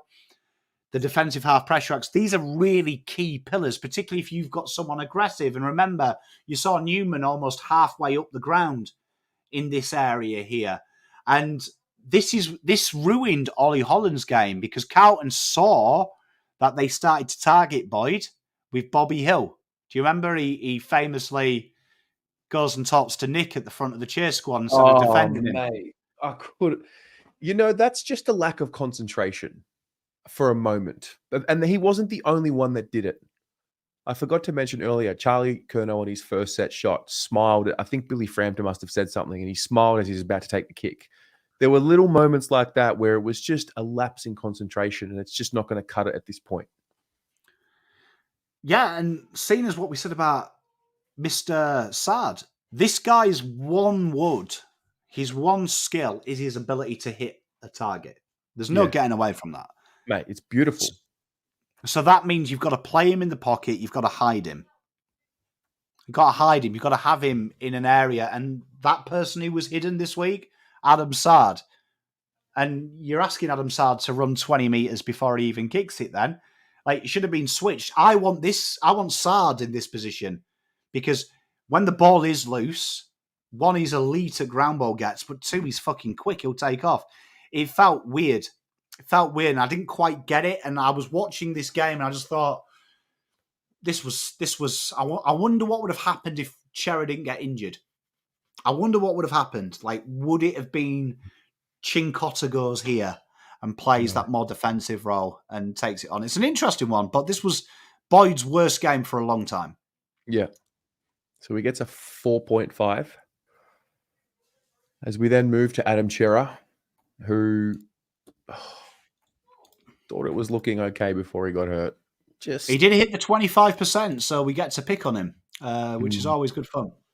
We like that. I didn't even see, even on the replay, even like when he, quote unquote, did the injury, it's like, really? Like, how? Like, it was a really, it's obviously just going to go down as an unfortunate year for him. Yeah, I mean, it's an interesting one. I mean, just briefly seeing what chat talking about, a bit of ruthlessness. To pick on Chincotta this week as well, seeing him bump and flatten Jamie Elliott and then help him up. Not for me. No. Not for me. No. Chera, this was interesting. So this started off really, really promising because they put Chesney more on the width, tried to get him away from it. So look at it here. The clearance is really important. Remember, Mr. Walsh only had one. We managed to get 3 from Chera. It was that very spurt thing. It would have been interesting to see if we could have spurted them all the way through. Meters gained was pretty positive as well because he was getting them again moving forward. Then the hamstring happened. And it is a concern, isn't it? Because what's that now? His 5th hamstring? Is that 4 or 5 in a year? Yeah, and that's a problem. And these aren't new hamstrings as well. It's a tough one for Adam. It's a tough one because he's probably missing the season now by the sounds of it. Haven't the club said it's close to...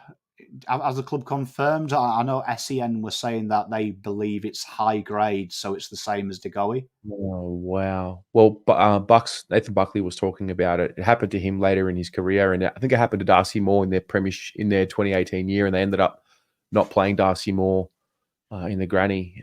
It's just, I don't know. That's why you pay your high performance team the big bucks. They've got to figure it out with him. No. He's got to work at it. Yeah, he's young. That's the thing. He's not at the end of his career, and it's like, the old man's injury, the hammies. He's a young prime lad. He is, and I mean, we wish him the best. I mean, the only saving grace now is at the moment Voss is trying to put 7 eggs in 6 eggs, and if he is out for the year, it has to be Kennedy, Hewitt, and Cripps. So we kind of get, in my opinion, how you work with Chera. I mean, with Pitternet. So we kind of answer that question now. So we go all in on brutality. Yeah, but I fucking love Adam Chera. I know everyone hates him. I hated the trade, but I've grown to love Adam, and I hope he comes back as good as we saw. Because a couple of years ago, he was sensational. Man, it was just so good. I thought it was going to be the year of people started appreciating eyebrow etiquette. He really started bringing that to, the fraternity. But look, we have to move along. The war continues. Mate, we go again. Yeah. So hopefully he's all right. But 5. Gets a 5. With whether we see him again or not, don't know. But we have to move along. All right. Jesse Motlop. Wow. If only he got the ball one more time on the right side and he would have drawn a cock and balls. Genuinely gutted when I saw this heat map. I was like, just one more touch. Interesting game. So you can see here when Chera went off, Carlton really did try and add that role. And it looked like Chera was going to play the Erasio role. Mm-hmm. And then we added that with Akers, and Akers was a bit more defensive side. And then it was up to Owies and Motlop at the forward half. This was a maybe game from Motlop. Just a maybe game. And it felt like these are the kind of games that you look at and you think, right, these are designed for Motlop. But it was poor, this one from him. He kind of went anonymous. Obviously, a lot of us were going to remember the shot on goal, and so will he. I did find him to be pretty lively. I wonder what the shot on goal did for his confidence. Then he got pinned holding the ball by McCreary after drawing the free kick. I had a look at that play again. He's taking the shot from 50 or whatever. Like bless him, backs himself in. I think Newman was free on the right side. But I don't know. Times like this, you just got to remember he's a 20-year-old kid.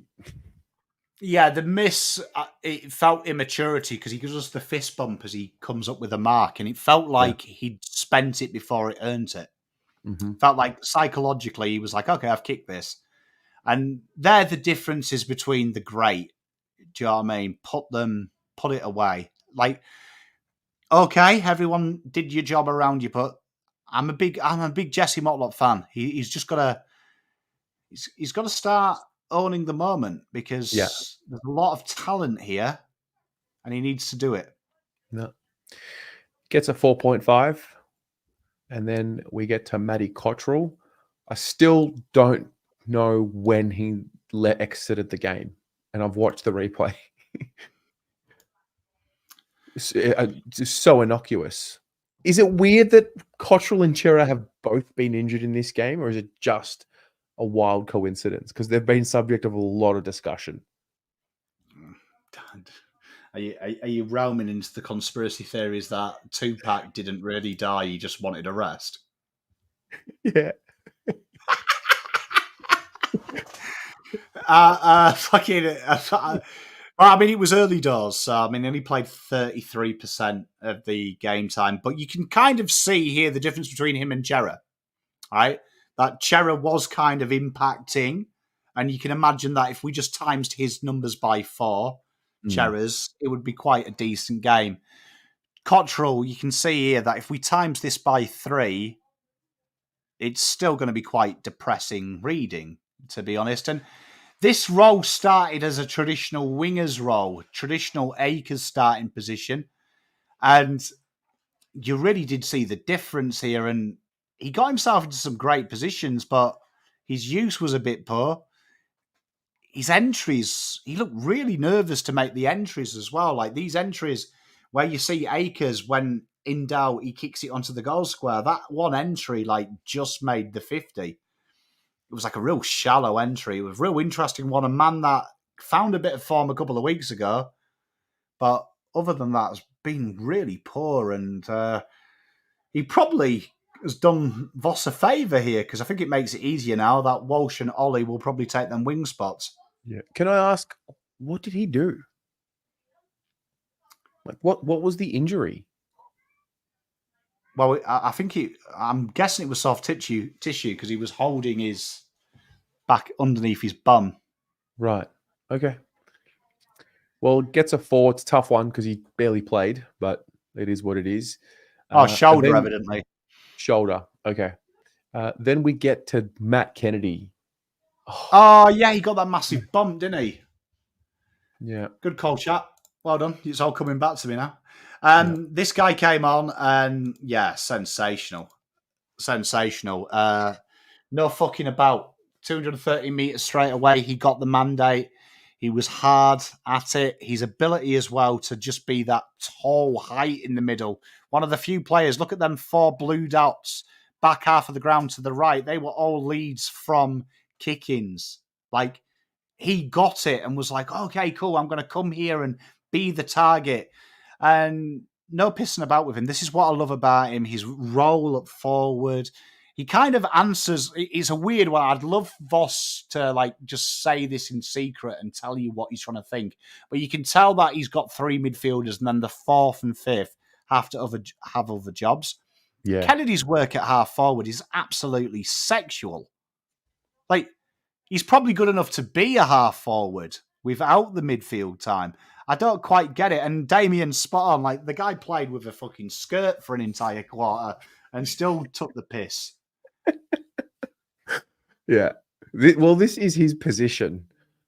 And in a roundabout way, we're going to see him play in his position, his natural position. You would assume, right? You would assume that this is what we're going to see more of from his heat map. You know what it was about him as well? I said it earlier. The game asked the teams to be unpredictable and step into the unknown. And Collingwood were always willing to do it. Just get the fucking thing moving and embrace the chaos. I think you said something recently about Charlie Curnow and how well he does with a chaos ball at times. Just get it in front of him, somewhere around him, and he'll make the rest work. And I think Kennedy can help with that a lot because his instinct isn't to fuck around with the ball. And he's one of the few players that doesn't look rushed under pressure. Yeah. And like, I can only assume, like, this is a big assumption, but like, I know he's heavily religious. You can see that a lot of heavy religious sports people I've played with and worked with, having that belief in something greater than yourself really puts them in a good position under turmoil like this, because they really understand their place. You can see he's content. You can see he's not trying to prove anything. He's just trying to do his job. He's just trying to exist and do what he needs to do. And that is probably his most endearing character with Chugger is, if it's half forward, right, you want me to sit here and make a marking target, I can do that. Okay, cool, you're going to play me off halfback. Never played that before. Have no idea what I'm doing, but I'll make my defender accountable and I'll get the ball moving forward. Like, this guy here, I want more players like this in the team, because you can just tell he's like, okay, cool, I'll do it. Thank you for giving me the opportunity to do it. Love it.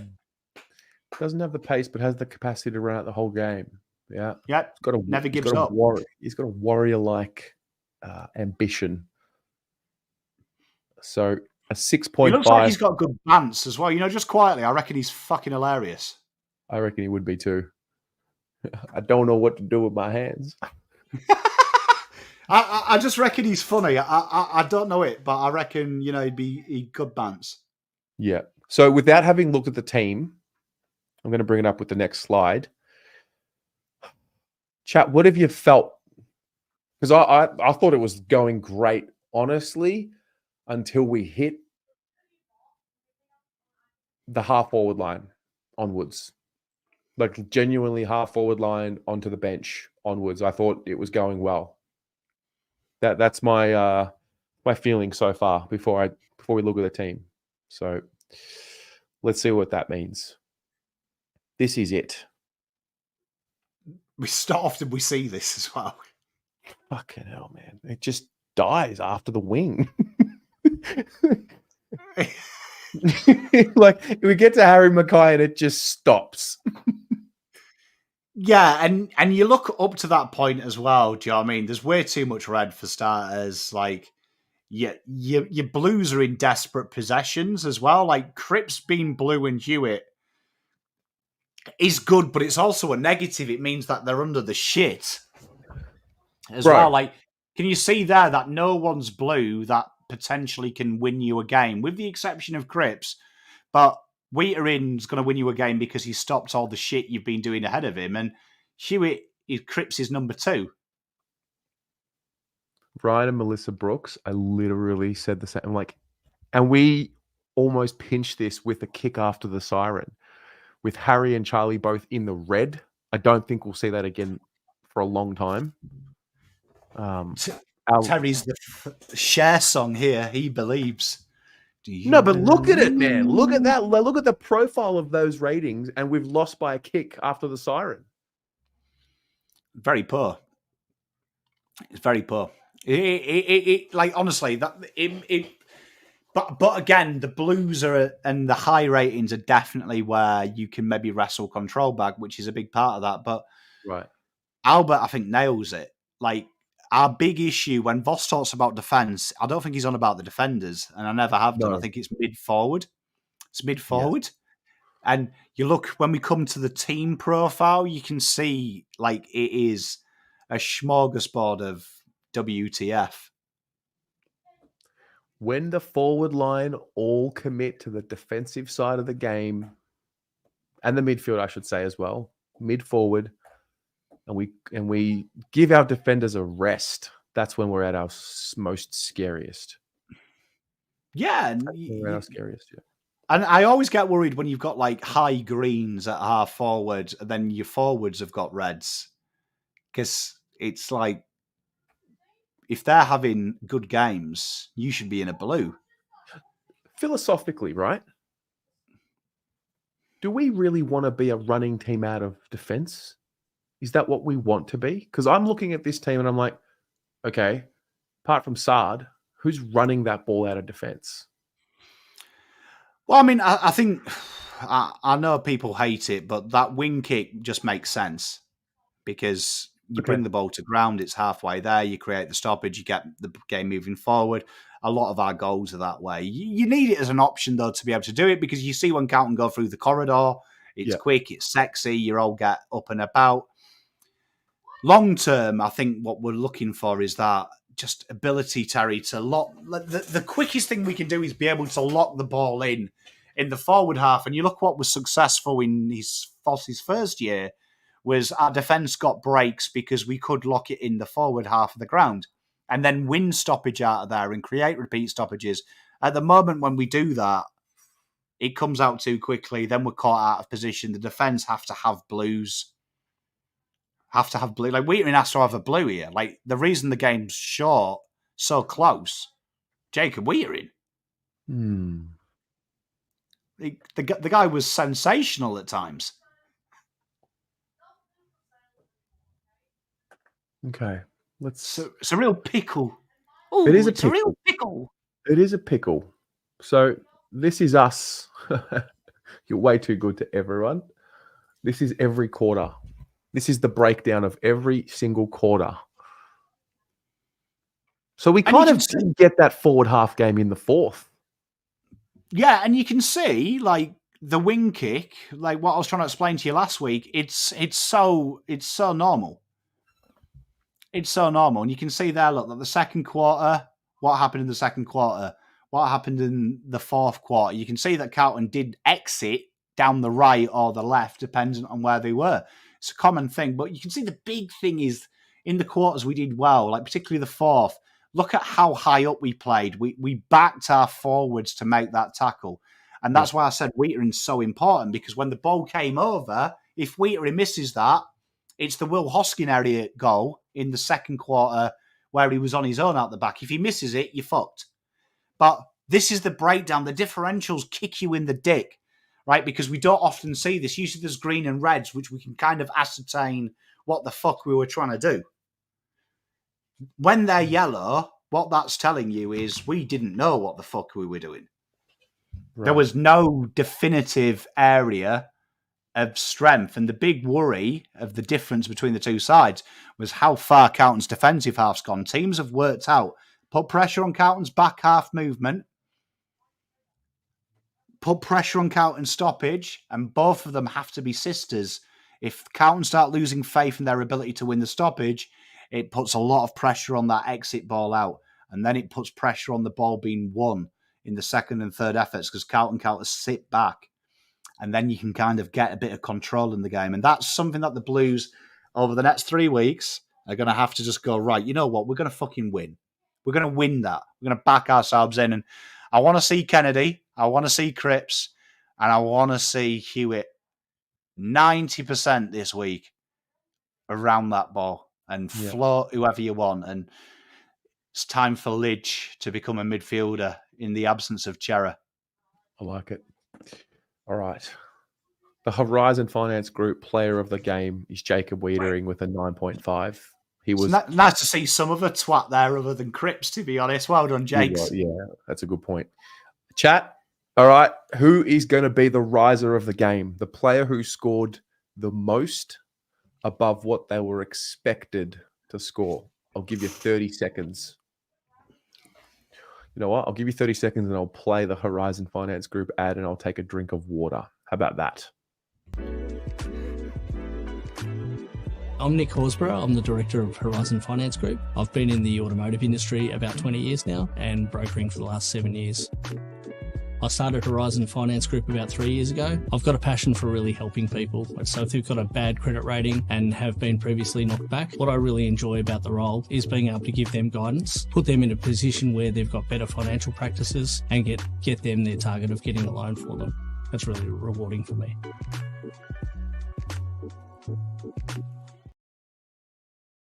The Whore Dog. The Whore Dog. And the riser is Ollie Hollins. Well done. Hey,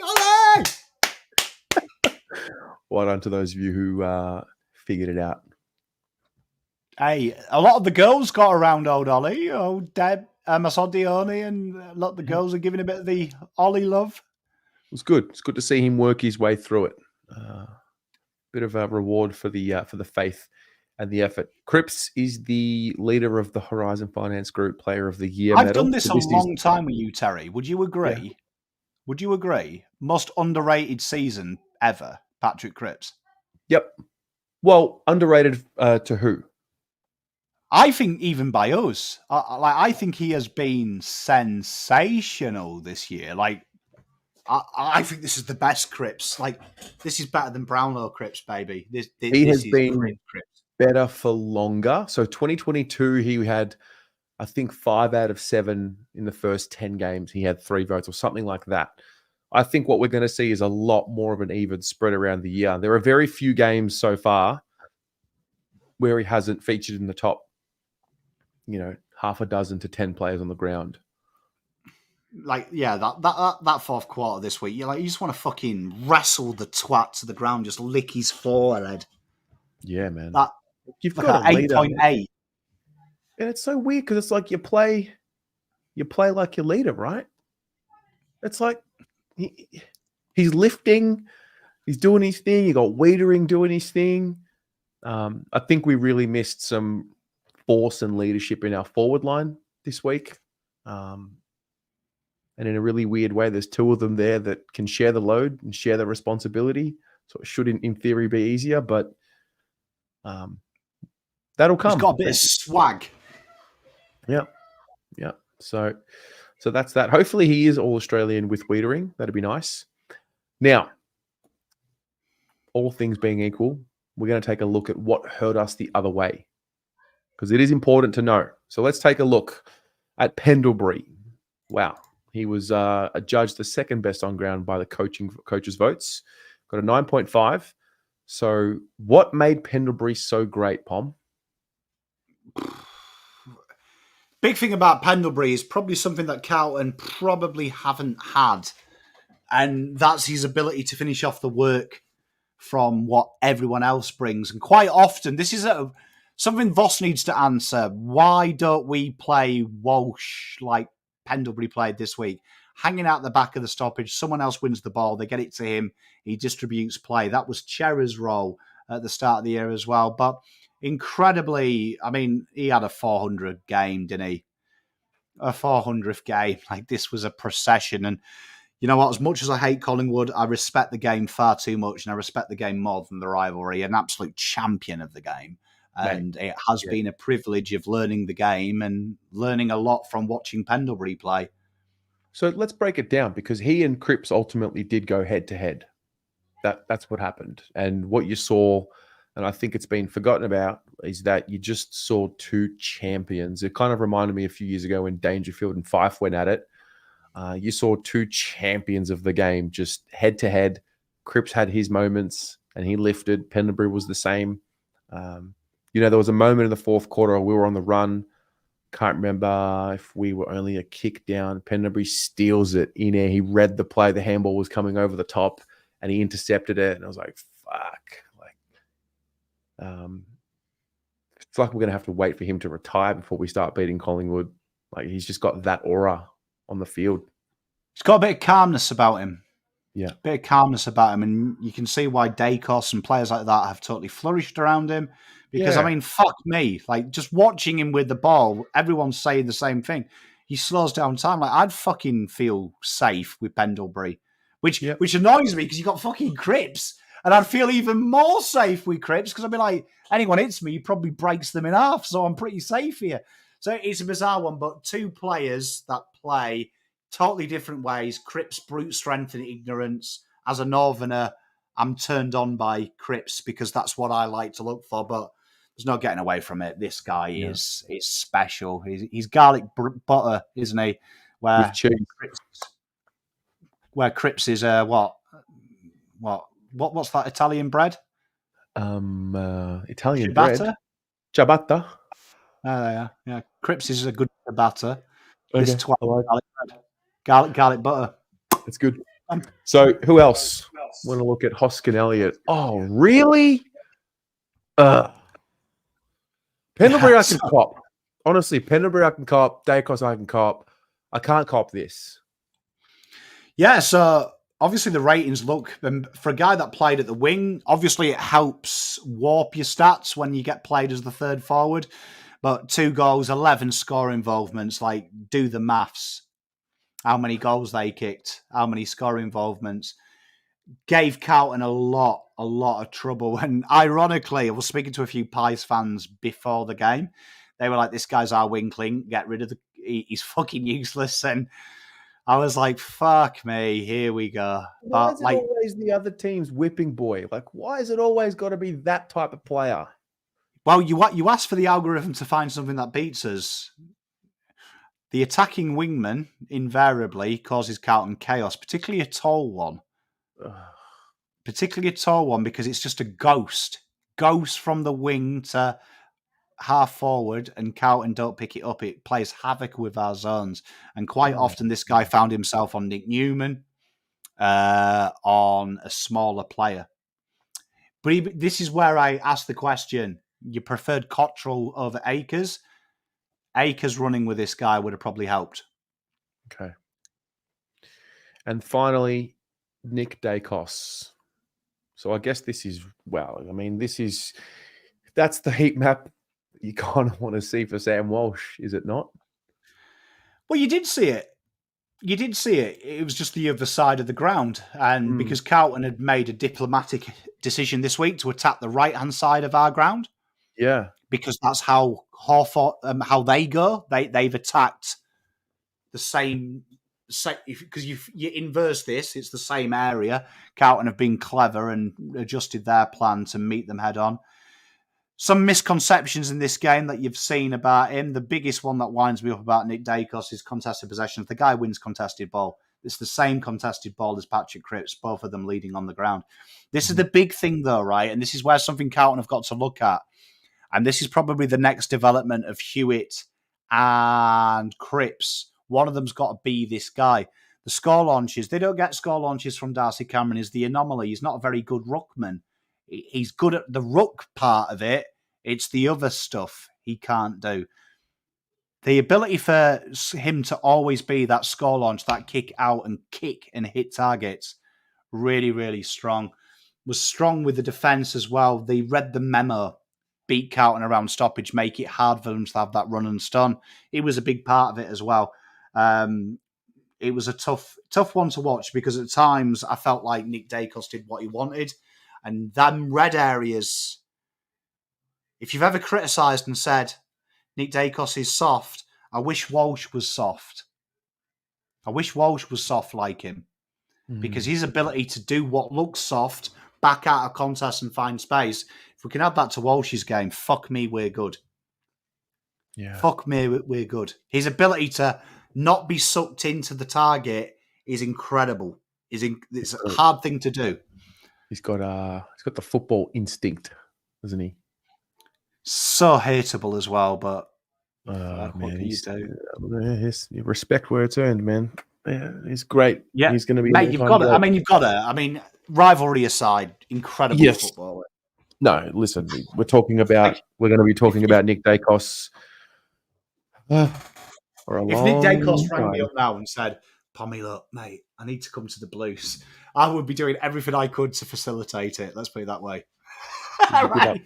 Would you give up Charlie for Nick Dacos? Would I give Charlie up for Nick Dacos? Yeah.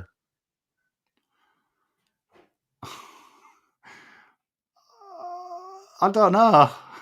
Help me, I don't know. That would be hard. That's like picking my favourite kid. Probably no, because key forwards are harder to find, but we've also got Harry. So maybe. And on that note, that's the ratings. Thanks for tuning in, everyone. Please make sure that you hit the like button on your way out. If you are watching this live, it is free content for you. All we ask is that you will share it, like it, subscribe to the channel. We'll see you shortly for the Blue Abroad show, but thanks to everyone who was here. Thanks to Horizon Finance Group.